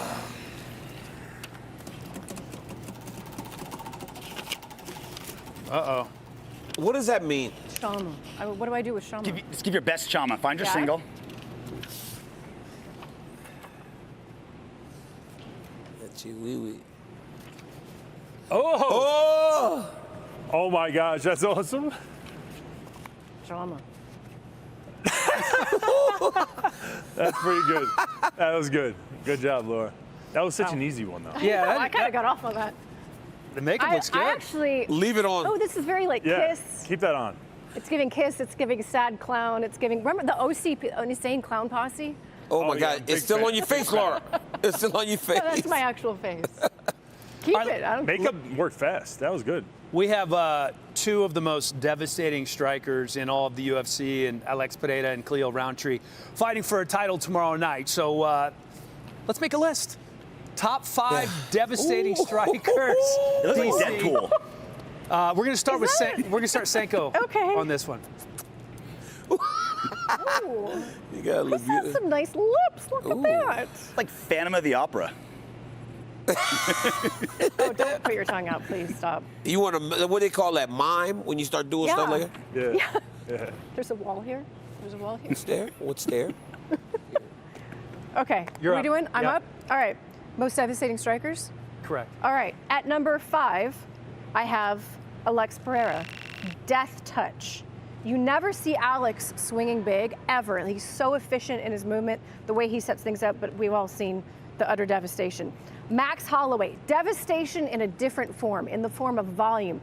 What he did to Calvin Kattar, the no-look, I think it was a right hand, was ridiculous. The volume is what gives Max Holloway the devastation. Tom Aspinall, he's not going to have the stats that some of these other guys do because he hasn't had the time to accrue them. But there's no doubt that that man is a devastating, devastating puncher, and we still haven't seen his grappling game. Anderson Silva. Oh, I'm sorry, Anthony Johnson. 11 knockout wins, 4 weight classes. That guy was, and I think you said it, DC. Didn't you say he was the hardest to ever hit you? Yeah, he punched hard. Yeah. Did you get hit by it? You got I hit did. right I got away? dropped. Oh, snap. Yeah. Like you actually got And then he started wrestling you for some reason. Yeah. It saved your ass. And then number That one, was crazy. Anderson Silva. I mean, I see him as the most devastating striker of all time. The finesse as Do you well. remember what he did to DC in that 3rd round? I thought you were going to say, do you remember what he did to me? I was Oh, like, yeah. Christopher, No, we don't need to talk about No, it. do you remember what he did to DC? Remember that, DC? Got beat is what he did. No, you got hit with that liver kick, and you were like, Oh, yeah. Yeah. I don't remember that. You almost Chris Weidman'd yourself. yeah, that was bad. You did. That was close. It was close. All right, number 5, Wonder Boy. This guy's not getting the respect he deserves. Did we not remember some of his highlight finishes that he's had in the UFC? It's because he's so nice. It doesn't doesn't get matter. it, He's yeah. devastating. That dude No, will I know. smile at you and kick your head off at the same time. All right, Uberim. When this dude was on the Uberim? I'm calling him Uberim. That was when he was Uber. jacked Got up. it, Like got when it. he was. Uber. Alistair Overeem fought in Pride. when he was still Overeem eating the fought in horse meat. He has the UFC. highest strike accuracy in the history of the UFC, which I guarantee you guys probably don't know, but I do. Thanks to Zach on the. Somebody must have been telling him that. But I give myself up. Derek in graphics told Zach. Zach told Chris. Anderson Silva, I mean, some of his knockouts that he had are just insane. You got to put him on the list. Vanderlei Silva, because devastating. I mean, just this right here was just was just devastating enough. And then he, no matter who he fought, he was inside the pocket and trying to take the head off with the extreme power. And then Pereira. I mean, this guy, his bones are just different. The fact that he just, it doesn't even look like he's punching that hard sometimes. It's just, it's a touch of death. Like the Sean Strickland lead hook over the jab. Like what the hell? He doesn't wind up into anything. It doesn't look like it's hitting hard, but these guys just drop. It's devastating. That clip of him dropping his training partner with the body shot that you didn't even see. Yeah. It just like it looked like it like did that. Kind of wrong that he Goes does down. that, though. He shouldn't be posting his training partners getting dropped like that. That's like a new thing now. That's Everyone weird. does That the was sparring. like literally like you don't do that. Anyhow, I've never posted. I would never do that. Number 5, or number 6, my honorable mention, Conor McGregor.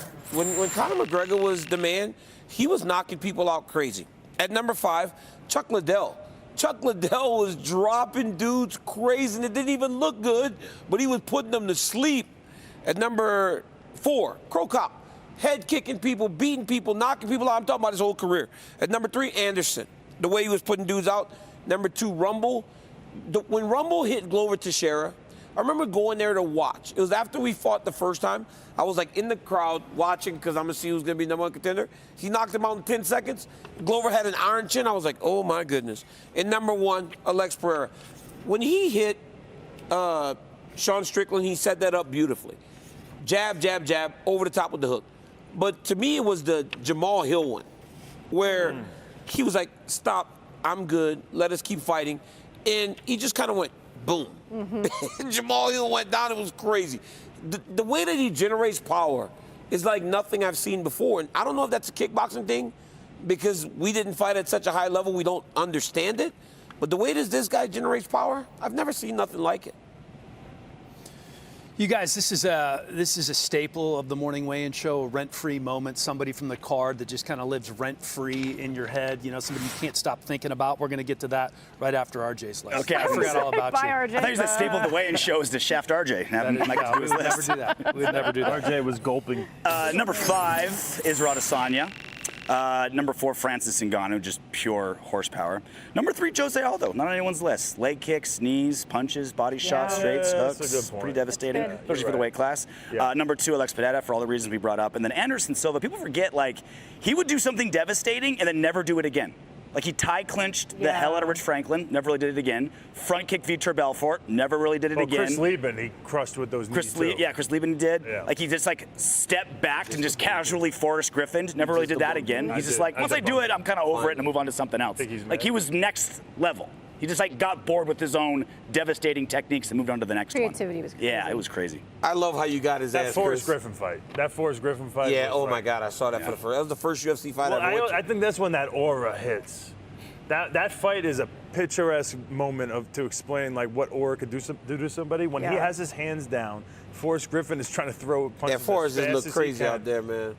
And he was He just went, like boom. moving his head. Just You smooth. remember Roy Jones He was just like wanted there. out. Roy Jones wanted to box Anderson. I was like, ooh, this guy's a real star. Yeah. Because Roy Jones was the man at the time. He was there to try to get Anderson to box him. And Anderson went out there and just did the craziest Matrix stuff. I was going to say, he's operating the Matrix. Yeah, he was just better. He was just way better. He was just way better than everybody. Are we going to drink on this show at any point? I It's hope kind of so. crazy that we have it all day, right? Yeah. Can we do a little rent-free while RJ's getting the beer? So you guys want to play let's do that. That's a good favorite idea. rent-free moment? I'm going to lead off. This was UFC 143 back in 2012. It was probably like 10 years into my UFC fandom. Wonder Boy against Dan Stitch in that first round head kick knockout. This is when Wonder Boy made his UFC debut, won 8 of his first 9 fights in the UFC. What an absolute stud this guy is. Just bust onto the scene Yeah, I'll never. at that was UFC crazy. 143. The guy's name is Dan Stitch. I'm like, karate Stitchin'. guys can't Stitchin'. fight. And then I seen that. Stitching. I love that. Yeah, you might. Let's Yeah, do that's that. when Nick Diaz fought Carlos Condit on that same card. You probably Okay, know that. okay. Listen, guys. Kayla Harrison. This is Invicta FC 43, one of the first fights I ever called. No one had seen Kayla Harrison be able to use elbows before Yeah, it was until bad. this night. And it was like, oh my gosh, what is she? Look at the blood on this gal's leg. We wanted to stop that fight so long ago. Watch her here, though. No, we She didn't. can't- Look at her face. Look at her face. She goes, ooh, sorry. She's a beast, boy. Sorry, guys. Look how big she was. I didn't When you mean to disgust yourself with murder how brutal someone. you are, Yeah, but then she licks the blood. Then she licks the blood, so she wasn't that That disgusting. poor BJ other Penn. woman. Oh my God, that was crazy. Yeah, that was terrible. All right, Oh, I got Pereira, man. Jamal Hill, 2 strikers going at it. You don't know what to expect. Both have power in their hands. A little bit of a low blow, gets broken up temporarily, and then he just steps in with pure, devastating left hook, drops him, and then hits him with the Kabi lane. Yep. Like, that is crazy. I don't know what that is, but it was really It's cool. that TikTok The dude. influencer guy, the black guy that just goes, Yeah, That was actually really That's what cool. he I'd did. never seen it That's what he before. did. I was like, it needs Chama. people love that. I mean, come on, man. This, when Kevin Holland's like hammer fisted Jacare. I was like, what? I'd never seen anything like that before. That was crazy. He's on his back. He's so tall that he just throws a right hand and rocks Jacare, who is one of the toughest human beings on the planet, and by the one way. of the best jiu-jitsu guys in the Yeah. world.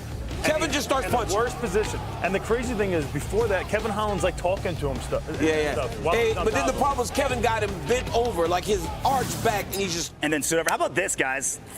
Oblique Yeah, that was bad. to I hated that. the knee. I When don't you like make that. MMA like fans that. clutch their pearls Yeah. in disgust and say, "What are we doing here? showing That it." man's got kids." You like watching know that. it's devastating. That is what MMA is all about. Yeah, Coming that up was- with random stuff Yeah. and ending your opponent and making Chris have accidents. That was a That's little what it's all bit. about. That was a little different. Yeah, that was a I don't little like hard it. to watch. I was like, hey, but you love Jacoby Schmidt jumping on the back of that dude's legs. No, Yeah. it's an interesting technique I've never seen before. That was nasty. Those are kind of the same thing. It makes you cringe. Yeah. Like, don't It's ever do that in the see, gym. That type of stuff almost makes me feel like it should be illegal.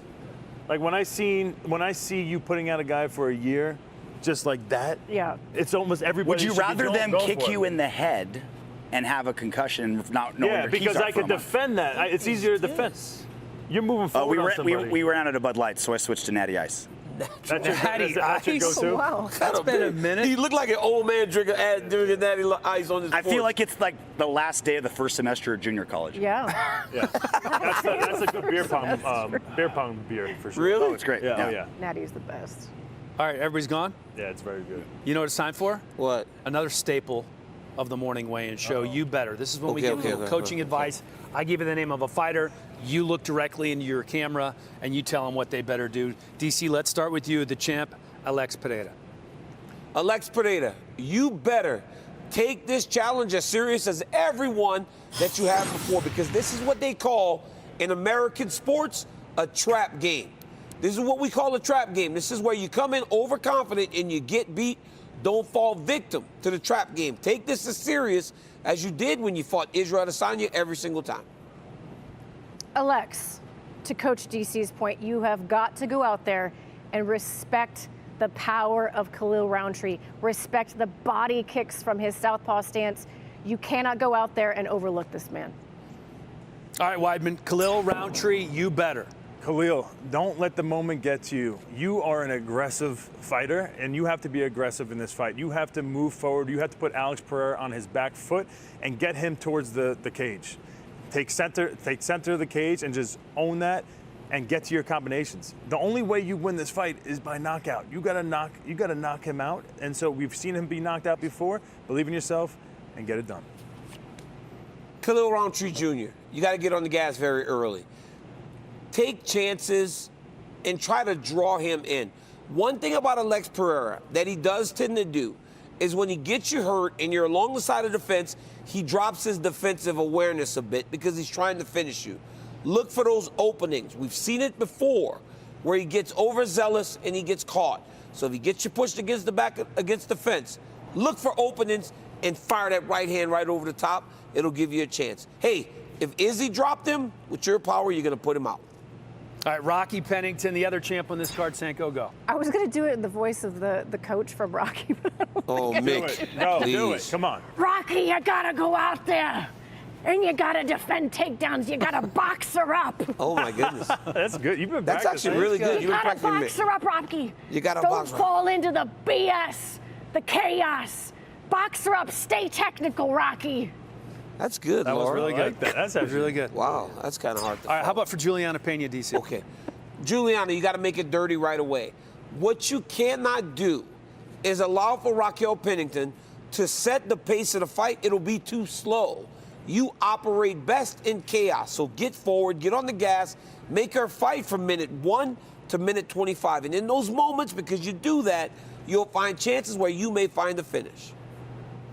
All right, the legend, Jose Aldo. Oh, Jose, listen, I should be taking advice from you. However, you better go out there and, as you always do, defend the takedowns. And big brother Mario Bautista, you got to get the respect early. Let him know who he is in there with, the King of Rio, and that he is not yet ready for the level that you are at. Kayla Harrison, Weidman. Kayla, listen, you are a judo Olympic gold medalist. You got to use that. You got to get in her face, get the takedown, and you got to nullify her jiu-jitsu. Stay strong, wear her down inside the guard, look to pass, get to mount position, look for the submission or the TKO. Kevin Holland, you better get forward and use that improved wrestling. Don't just stand with this guy. This guy has shown time and time again that if he's just standing, you give him an opportunity. Hell, he did it against Anthony Smith, who's a legit 205-pounder. Make him grapple and wrestle some too. But also don't be afraid to use your length and your weapons whenever you are forced to fight on the feet. But you've improved in the wrestling. Show it on Saturday night. All right, you guys ready for some Airs Tech defensive strategies? This is where we pick 2 defensive strategies for a fighter on the card and give them a little advice Athletes like UFC fighters face an unseen opponent. That's EMF's Airs Tech is a dual action system that both shields and enhances the body's resilience and adaptability to environmental stressors. It's patented, trusted by champions seeking optimal results. With that, Senko, take it away. Go ahead, defensive strategies. I did a defensive strategy for 2 different fighters. So first of all, Ketlin Vieira, you need to move and frame. You cannot allow Kayla Harrison to get her hips or her thighs anywhere near you. You need to keep the distance and, like I said, move laterally. And if she gets close, you got to frame off. And then the second one, Khalil Rountree, you have got to check the kicks. It's going to be an interesting look because the kicks are going to be from an open stance, especially the calf kick. But when he calf kicks and you check, that opens up the body kick. So defense becomes offense. Honestly, that's a great point because I think Khalil Rountree in his stance, the way he's so light on that front leg, might give him an opportunity to be the first person that does check those kicks. Good job. Yeah, that's true. Thank you. Thank you. Well done. All right, I think Kevin Holland. Listen, Dolidze is a super strong dude, but he's not as fast as you. You got to use that footwork. Like really work on your footwork, be super fast, just use your speed to your advantage. And as this fight goes on, I think it's an advantage for you. I think Dolidze does tire out. I think the weight cuts are tough for him, and just use that to your advantage. Also, get your head off the center line. Dolidze's got a big right hand, and he's going to be looking for the takedown. As soon as he's throwing that right hand, get your head off the center line, attack with your own right hand, and just look to tag him as much as you possibly can. My turn? Okay. I did Raquel Pennington. One thing Raquel Pennington has to do is she's got to defend takedowns. Look, she said in our fighter meeting how much she hates wrestling, but she deals with it. She's got to make sure that she's upright so that she has a chance to use her advantage, which is the boxing, because she's much cleaner and she's much sharper than Juliana Pena. And she can't get pushed back. Getting pushed back allows Juliana to set up takedowns. Getting pushed back is really what almost cost her the championship fight because Mayra Bueno Silva was able to push her against the fence and hold her there for so long. So she's got to stay in the center, and she's got to defend takedowns, which she does, get takedown attempts thrown her way. Excellent work, ladies and gentlemen. EMF radiation is a growing concern for everybody. Athletes like UFC fighters face an unseen opponent. EMF's Airs Tech is a dual action system that both shields and enhances the body's resilience and adaptability to environmental stressors. It's patented and trusted by champions seeking optimal results. Visit airstech.com to get yours. Speaking of champions, Khalil Rountree is hoping to be just that after Saturday night, coming into his fight with Alex Pereira as a 5-1 underdog, already been through so much in life. He joins Megan O'Leary to talk about his road to UFC 307. Khalil. Hi. Hi, thank you so much for joining me. We're at Red Rock Resort in Las Vegas, and we're at the Lotus of Siam restaurant. But I want to kind of go back to the beginning, Khalil, because I feel like I've known you forever. And it all kind of started around The Ultimate Fighter, season 23, back in 2016. And looking back on the show now, how do you look at that journey and who you were during that time? You know, when I got into The Ultimate Fighter and just even making it into the house, that was a huge moment for me. I felt like I made it. And then fighting in the finale and then getting a UFC contract, I felt like I made it. And now being in this position, I'm progressing and I'm happy with the direction of my life. The beginning of your UFC career was kind of interesting. You'd have a couple of wins, a couple of losses. You never put like huge streaks together. Now you're on a 5-fight win streak. Where did you know, and how did you know, that maybe things should change up a little bit earlier in your UFC career? There was a fight that I lost by rear naked choke, and one of my coaches kind of analyzed it, and he's like, man, you could have fought out of that, but there was something inside of you that like you kind of gave up.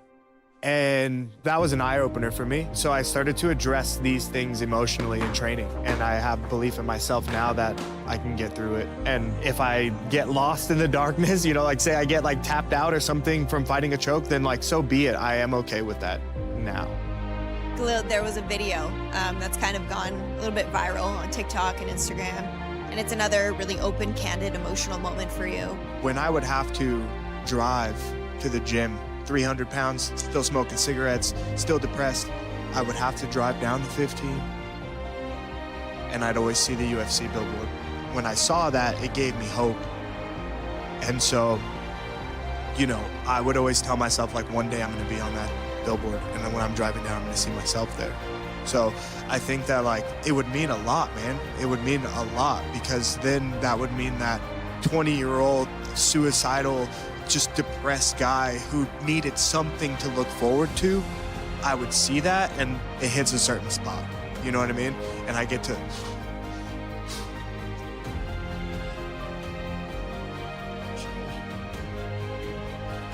look back and be like, I did it. You know? I did it. That's a huge, like, bucket list thing that's like, wow, a dream really does become a reality, and it can become a reality. And I get to watch it unfold and have my loved ones with me. Oh, my goodness! Perfectly placed left hand. Khalil Rountree Jr. closes the show! Wow, Khalil Rountree shutting up everybody. When I got the call for this fight specifically, I mean, it was like a phone call from God. It was just like, it came at the right time. It came at a very unexpected time, but I was prepared for it. I've been preparing for this. The belt was mine. Oh my goodness. Khalil Rountree Jr. is just pure violence. UFC 307, the main event against Alex Pereira, what would it mean for you to have that belt wrapped around your waist on that night? Life can change, and I would love to use that to reach out to the teenagers that were like me at 18, 19 years old who don't know what there is to offer, and I do want to do it here. I want to do it in Las Vegas. And as a UFC fighter, an homage to the UFC, like, guys, thank you for believing in me, giving me a stage to really, like, test myself and build myself and share it with a place I call home.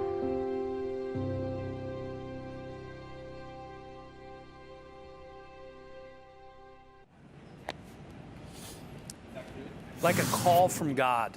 Yeah, that's. I mean, you guys know what that's like, right? I mean, you get that call, first championship fight, not just first title fight, but first main event, first 5-round fight in the UFC. I can't imagine what's going through Rountree's head this week. Yeah, it's surreal, man. It's you almost get that imposter syndrome where you're like, do I belong to be here? Am I actually me in my life? I'm fighting for the world championship. It's not natural for that to be like a normal thing for something, you know, to go through someone's head. Was yours on short notice, or was it like scheduled? No, it got scheduled. So with my first time I got the call, Lorenzo Fertitta called me, and he goes, "You ready to be a champion?" It was John and Gustafsson was supposed to fight, but then Gustafsson got hurt. So I was like, "Wait, what?" And he goes, "You're gonna fight John Jones for the belt." It was in September, but then it got postponed. So by the time I actually got to the fight, it felt like I was supposed to be there. But I remember feeling like, oh my goodness. And then you get here and your face is everywhere. You're on the billboards. It really does make you take note. And you look at Khalil Rountree, and we're talking from a place of NCAA All-American, NCAA All-American, all these things that we had done before. Khalil Rountree is a guy that did nothing, right? He was having real problems in life. He should be very proud of who he became today. And I think that is also what makes him dangerous, because any human being that can go from that, father being murdered at 2, overweight, trying to become a producer, smoking, doing everything wrong, to a world title challenger, that's always a threat. That is, man. That's a lot to handle, you know, to feel like you really deserve it. When you look at even like these guys who are in MMA and they didn't wrestle in high school or college, like that's always something that plays in their head. Yeah. Or if like you just started jiu-jitsu and you're like, these guys have been doing jiu-jitsu their whole lives. Like you kind of get into your head a little bit. But to be fighting for a world title when you were 300 pounds at 18, 19 years old, that's a tough place to come out. So how old is Khalil Rountree now? I think like 32. I think he's 32. Yeah. So. Go ahead. No, I was just going to say he's. Ellie just agreed with me. No, I think he's 30. I think he is 30. He's 32, 33, I believe. Yeah. He's 34 had to. was off by a year.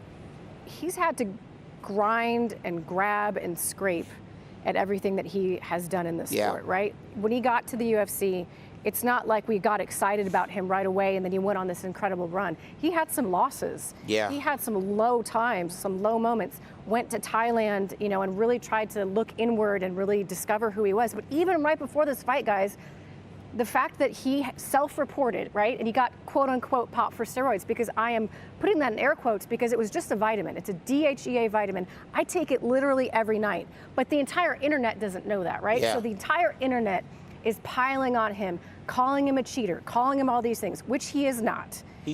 So to go from that moment, thinking he's going to be out for X amount of time, and then to get this call to face Alex Pereira for a championship fight, I mean, that is an incredible emotional what is DHEA supposed to do for you?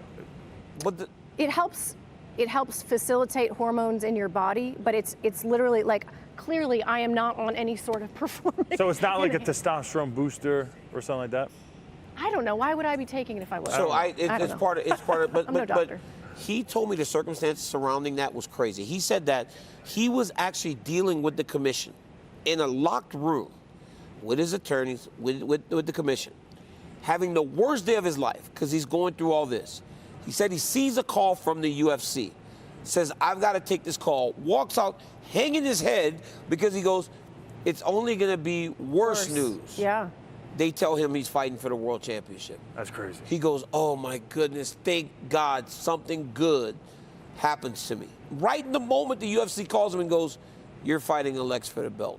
It's like, so when he says it's a call from God, you got to recognize this dude was in the middle of getting horrible news, because anytime you're in there with the commission being reprimanded, it's terrible. Yeah. What an awesome moment for him. Okay, we haven't played a lot of games. No, I know this is a little taste test game. I've only won one. So okay. We're going to be taste testing Budweiser products. Anheuser-Busch products. Could you guys at least tell me the names of the five products? RJ's going to set this up in his cowboy boots. So you guys know what the rules are? Yeah, we're going to get whiteboards. We're going to have to write down. We're going to taste each one as we go. You go right to left, so it'll be 1, 2, 3, 4, Can I 5. Go not last? So yeah, how many straws do we have? You guys will be fine. You guys will be all fine. I'm only getting over being sick. I'm fine. There's no way. Well, I get to go last. We know what a germaphobe you are from your first date. Let's go order. You want to go first, Lori? You go first. I'll go second. Thank you. DC I'm second. not doing that. Helly third. No, I'm not. We need Grab your whiteboards. whiteboards. Me fourth. All right, what are the beers, RJ? The beers are Bud Light, Budweiser, Corona, Natty Ice, and Stella. Can we write those down somewhere? Wait, I'm gonna write it down. Wait, Bud Light. Okay, you guys are gonna have to help me. Okay, so I'm gonna write it and then number Natty them Light. left to right. Yeah, let's do that. Let's do that. That's what we're Okay. Budweiser, Let me have my whiteboard. Natty Light, Corona. Yep. Natty Ice. I want a napkin. Perfect.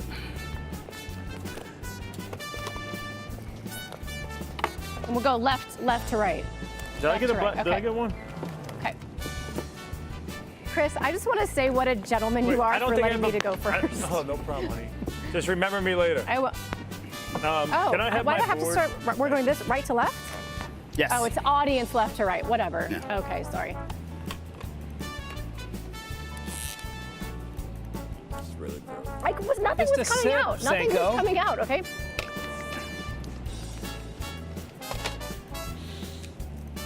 Okay. Give me that water. They cheat. Only DC. There's a lot of air that gets in there. A lot of thinking going on here with Miss Senko. That was a lot of backwash. Oh, don't Dude, come on, don't do that. Come on, Don't have do some that. respect. That's fucking ridiculous, man. Don't do that, RJ. Don't even joke like that, man. That is the craziest I don't. thing I'm a lady. I don't. And we're putting the number of. You have to suck really hard on these straws, by the way. Come on. No, these are very long. Easy, They're kind of Senko. Like that. Try using 2 hands. Drive everybody crazy. RJ. This is not right. RJ. Is she on 5 yet? That was 4. Oh. Dude, Laura be Sorry. taking forever on her. DC's next. No, I'm next. Dude, I'm not going after DC. Ooh, that one's Oh, it's still dripping. That one's dripping. Dribble. All right. Hey, this is wrong. What is that? I'm not going to change anything. Sucking but on the straw You're right gonna next. start. You're gonna start It's hard. sucking when It's Helly's hard sucking. to get it out, isn't it? You got to suck. They're long hard. straws. They're very long straws. Helly's gonna be good at this. Yo, no backwash, DC. I do appreciate how seriously you guys are taking this, though, by the way. I have no idea. This is very important. Well, they're all like basically light lagers. So it's like Very similar. I'm not looking at it actually. IPA, a brown, I swear to God, a I'm not. red. You know. Yeah. Oh, I'm going to need a burp soon. That was a lot of air.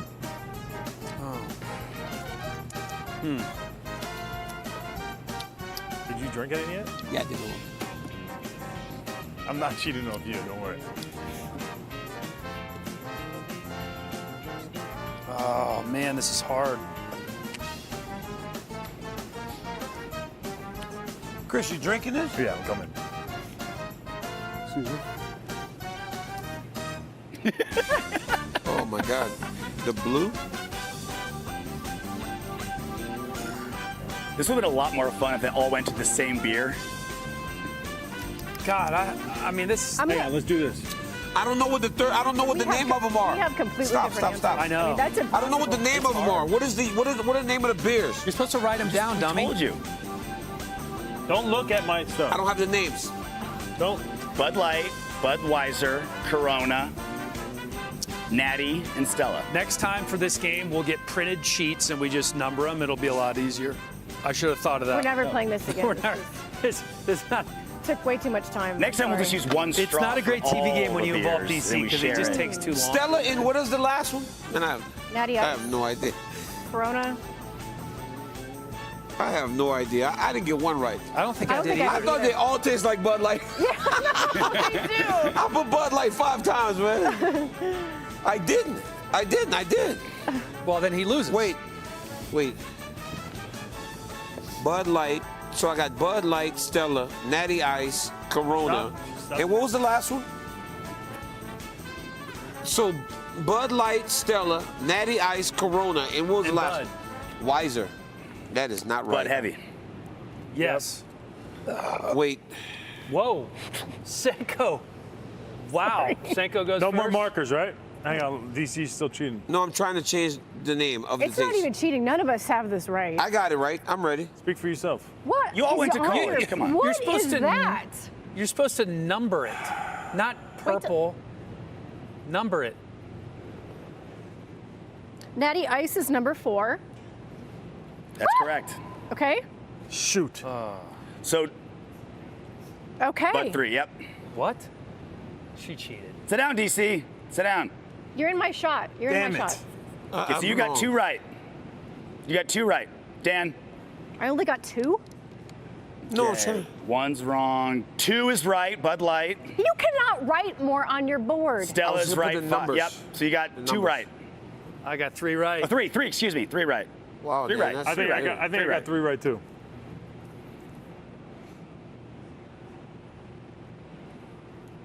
No, I got 3. Corona. Okay, I'm Stella, sure. none I of the messed up, Budweiser, guys. Bud Light. I messed up. Flip it. Okay, I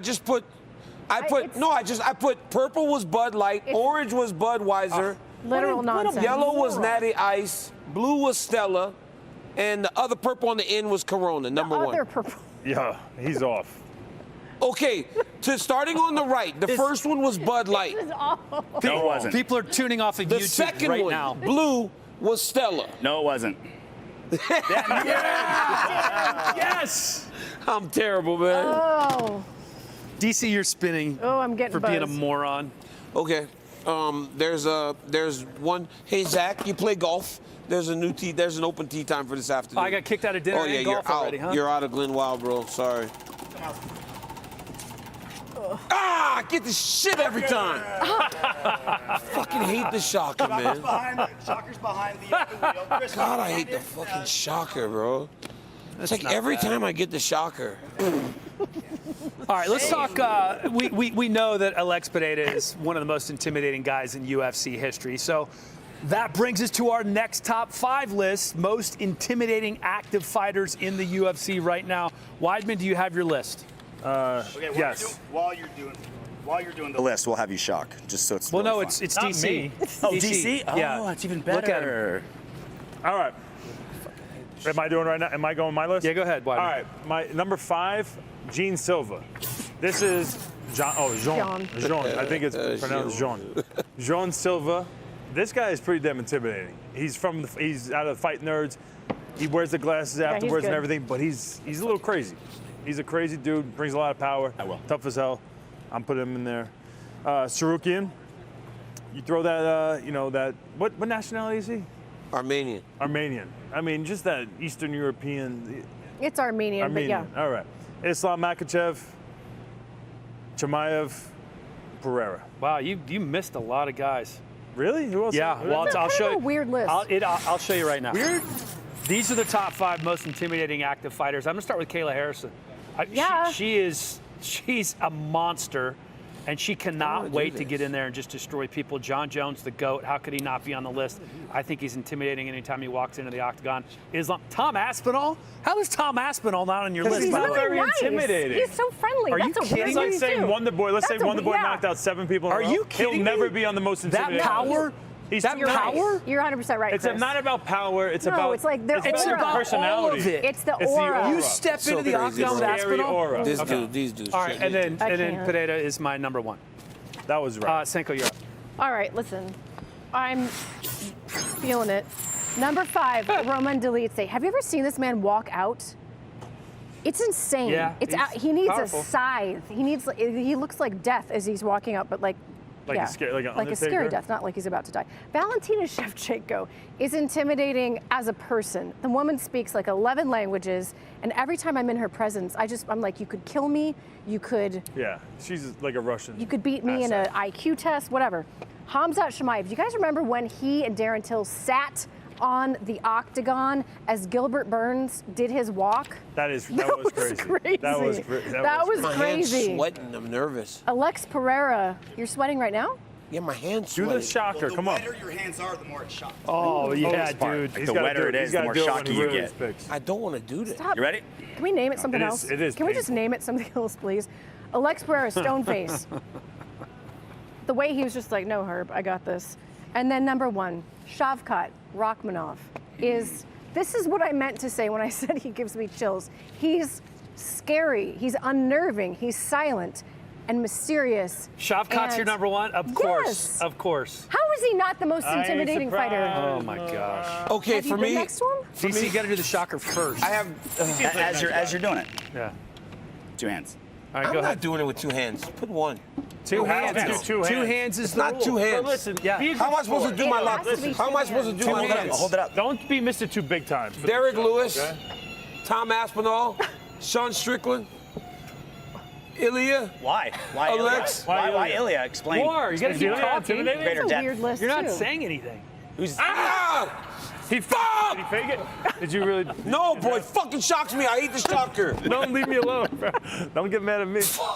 I hate the shocker. God, I hate the fucking shocker. You could not work on a cattle ranch. Derek Lewis. Look at him. God, these guys suck so bad, bro. No, look at you, son. It actually looks like I'm about to start crying for real. God, I hate doing the shocker, man. Oh my gosh. How did they get it so perfect? That is so good. No, come on, put it down. Derek Lewis, Do it for the because people. Derek Lewis has the most. lip, bro. Oh my God, I can't even start. Derek Lewis has the most knockouts in heavyweight history. Of course, he's number 1. Tom Aspinall. Oh, that's awesome. Tom Aspinall, because he is intimidating. Dan, I agree with you. Tom Aspinall. Good job, DC. Sean Strickland, because you never know what he's going to say to intimidate you. Ilya Topuria is scary. Ilya Topuria tells you exactly what he's going to do, and he does it, all while wearing a turtleneck with a suit coat. Think about that. He's very well dressed. A dude in a suit coat with a turtleneck is telling you, I'm going to knock you out in the first round.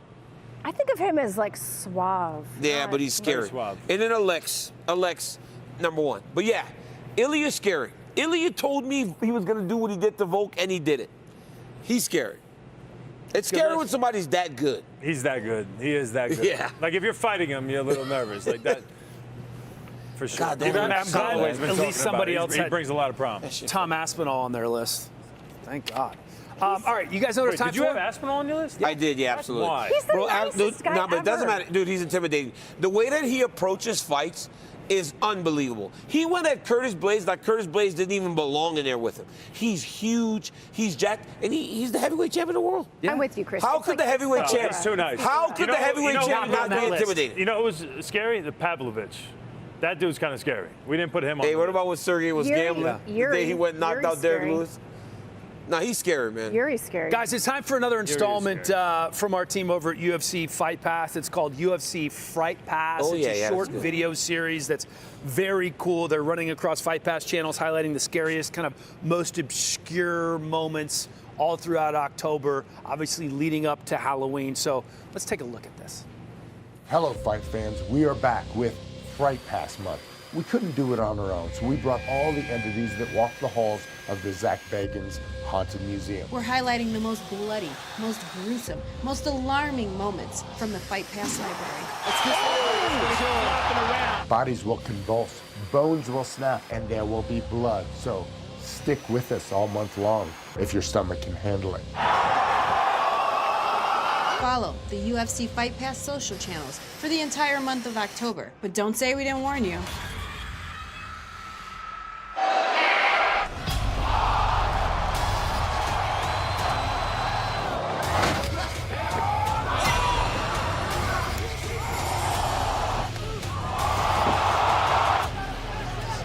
Look at him.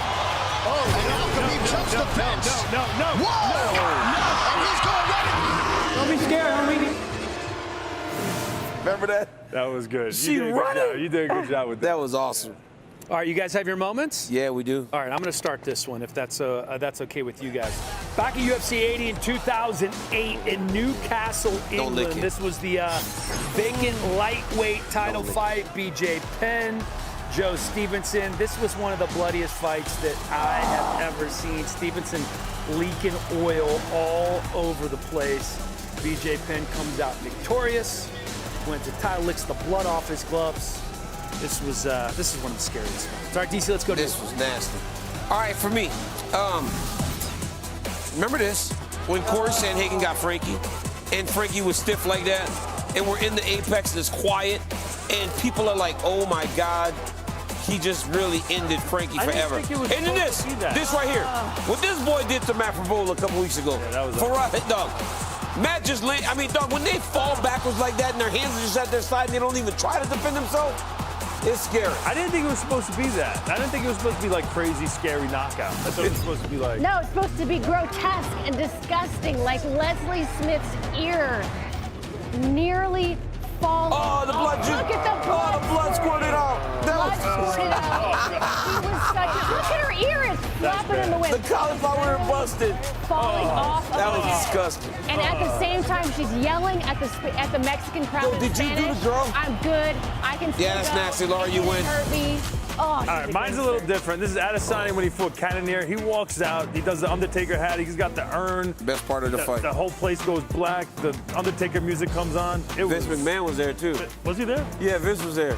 Loving it. Bro, that was pretty badass. Okay, guys, since we're talking about scary and we all misunderstood, can we show Irene Aldana's cut from the Sphere? Because that was scary. Oh, yeah. I can't believe none of us put that. It went all the way down to her. Bro, did you see what happened like 3 days later, though? Did you see how much she...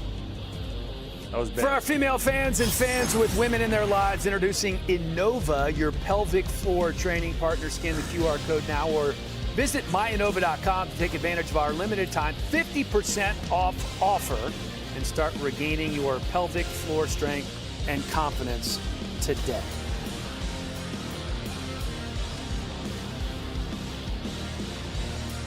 Mackenzie Pavicic is About with time. us. Where You have didn't- you been? Where have you been? I like the Mackenzie? stripes, DC. Let's go. Did you bring food for us? I did, of course. Yes. And I don't have to tell you guys that this has been a busy summer. Yeah. And the first thing that I want to do when I go home after a long trip overseas is find some comforting food that feels like my mom made it. My go-to place in Las Vegas, because my family lives on the other side of the country, is a spot called Carson Kitchen. And lucky for you all, they also have a location right here in Salt Lake City. Yes.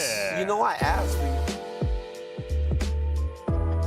Well, Corey, thanks so much for having us. We chatted a little bit, and I've learned that you're not only a lover of food, but a lover of travel as well. Now, obviously, these two work together to inspire what is Carson Kitchen, but bringing that comfort food out west, where kind of hard to find, not really as embedded in the culture. What was the inspiration behind opening Carson Kitchen out here? So, you know, honestly, I think Utah might be the most beautiful state in our country. When looking at Salt Lake City and seeing the growth and then studying the onset of a real food revolution happening there, some wonderful restaurants, I just thought it was a really great city to bring Carson Kitchen. And learning all of the food that the world has to offer it's is a wonderful love thing. language in itself. Well, listen, I don't think there's a single greater way of connecting with another human being than by sharing food and drink. Well, UFC 307 brings us to Salt Lake City, and I want to break things down a little bit and create a prelims, a main card, and an after party for everyone to expect. We can do that. In Salt Lake City. Yeah, sure. So prelims, our grilled oysters. So I love oysters. A lot of people are intimidated by the texture. Maybe they're a little salty or briny. They're not sure if they're gonna like them. So we grill them almost as a way of kind of tricking people into trying something new and different. Oh my gosh. There's like so many layers of flavors. There's a lot going on there. Gosh, that might be the best oyster I've ever had. I love hearing that. The main event, I'm gonna throw two dishes out there for everybody. We're gonna go with the cocoa and espresso rubbed New York strip. So we take a little cocoa, a little espresso, we rub the steak in that. The bitter notes of the coffee and the chocolate just go so well with that natural sweetness of the sugars in the meat. And we're gonna pair that with the world's greatest mac and cheese. And we've got two title fights on the line, so I love that we've got two different options. Yes, it's such a wonderful combination of flavors. All of the flavors work so well together. Oh, the coup de grace. After party. The after party, as I said, the world's only bread pudding that has zero bread in it, all made from glazed donuts. Here we go. It's what we call stupid good. Nobody on this show is making weight. Thank goodness for it. Fair Guys, we gotta try it.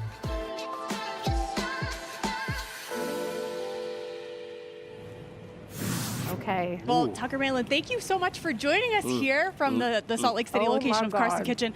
Now, all four of these guys have been waiting. We had to yell at DC not to eat yet. Can you just explain what we've brought on the show today? Yeah, we brought our New York strip with the cocoa espresso rub and our baked mac and cheese. It has a little bit of cheese pockets in there, a nice breadcrumb topping, and a little bit of truffle. Which is a fan favorite of Mr. Chris Weidman over here. What are your thoughts, Chris? What Oh, we this got? is unbelievable. Actually, I love truffle, so hang on. This is going to be my first bite with the mac and cheese. We got to get the tight The shot steak is on unbelievable. Here we go. Look at the cheese pull. It's really good. Delicious. Oh my gosh. Now, That is insane. the Salt Lake culinary scene, I know the expansion of Carson truffle. Kitchen Yeah, from it's good, Vegas here to Salt Lake. Interesting decision, but there's been like a little bit of a culinary renaissance lately. So what has the food scene been like for you guys here in Salt Lake? Yeah, I mean, it's ever evolving here in Salt Lake, and we're trying to be that front force of that by taking those comfort foods that people are so used to and adding in simple things. We have like our deviled eggs that you take our deviled eggs and put caviar on top, like just taking those fine dining foods and putting it into a comfort food and making it great for you guys. Yeah, and Carson Kitchen has a really creative menu, so I imagine here in Salt Lake you were able to get a little creative and maybe tailor the menu a little bit more to the tastes here of the city specifically. Yeah, we did a little bit, and it's a lot of sharing and getting it so that those scenes from are the same from Las Vegas to up here. so that you get that same food that you would see down there up here, but the same food here that you see down there. Hey, they gave me that end piece. That end piece on the end steak? piece. Oh, the end piece on the steak is The the little real crispy deal. at the yeah, it's the end incredible. piece is the real deal. The one thing though missing from the table is the bread pudding. I know it's early in the morning, but we are gluttons for punishment here, and especially for dessert. Literally my favorite thing It's ever. not here. I'm You sorry, gotta Daniel. go. You gotta go. Okay, Give him up our well, stage. Tucker, that's our cue. Laura, DC, all you guys, That's awesome. you Thank gotta you, check out Tucker. Carson You Kitchen just maybe opened up tonight. to me so bad. Yeah, sorry, This but mac and the cheese bread is the pudding, best I've ever had. This You got to mac put and it It is cheese. on the best top mac of and the cheese ever. steak. bold. Well, thanks for having us. What do you guys. mean on top of the steak? Thank you. Thanks, Tucker. You got to take a bite Thank like you. this. Beautiful. You know, Put together. Beautiful. A little bit like Yeah. this on top. Mix it. All right, thanks, But guys. while But we're doing tonight, that- dessert. All right. Carson Kitchen. See y'all there. Thanks, Mackenzie. In addition to the unbelievable culinary scene in Salt Lake City, there's also an unbelievable hockey team here now, moving up from Arizona. And Raquel Pennington and Khalil Rountree stopped by the Delta Center to say hi to the Utah Hockey Club. Check this out. Yo, this is that. What's up, guys? Raquel Pennington here. I'm at the Delta Center. Khalil Rountree here at the Utah Hockey Club game opener. It's amazing. The energy in here is sick. Be sure to tune in next week, October 5th, where I'll be defending my world title. Don't forget to catch me next week here, same spot. It's going down. Don't miss it. All right, so they were the Phoenix Coyotes. They moved to Utah, and they don't have an official name yet. They're called the Utah Hockey Club, but they did announce that they will pick a mascot, pick a team name for next year.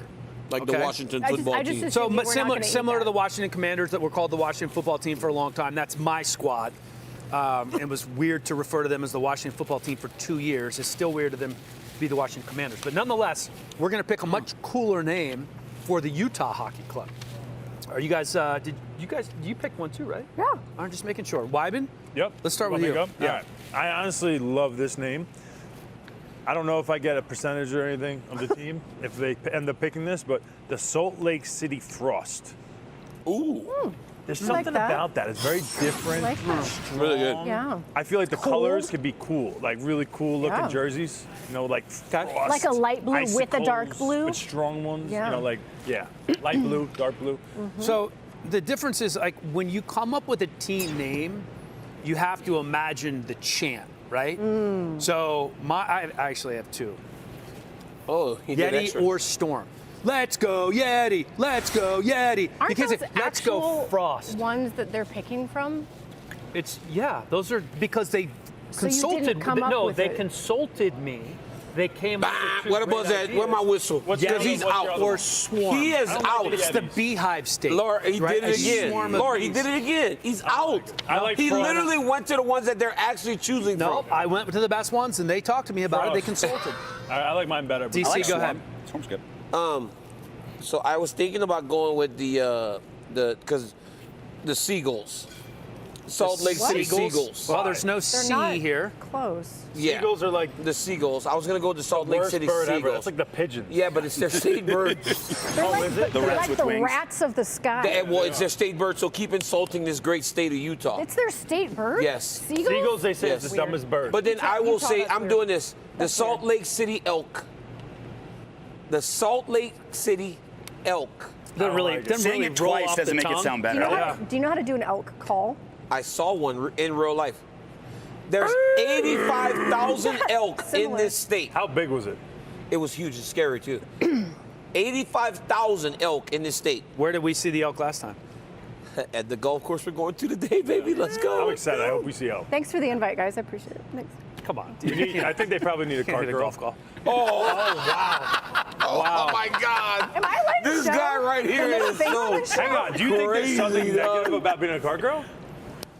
Why can't You you didn't call golf? me your beer bitch. But why can't you just golf, Laura, like Hang out and everybody make else? some extra money? Because I'm studying. That's why. But Laura, why not you just golf like everybody else? Because I don't golf. Yeah, there you go. But that, Why are you coming at us then? All right, hey, I think the Salt Lake City elk look good. What's your team name? Please tell me My- it's better than elk. No, I feel like it's pretty good. I didn't go far for inspiration. I was in the space I was in, and I looked around me, and I felt the moment, Oh, and I said no. the Utah Apex.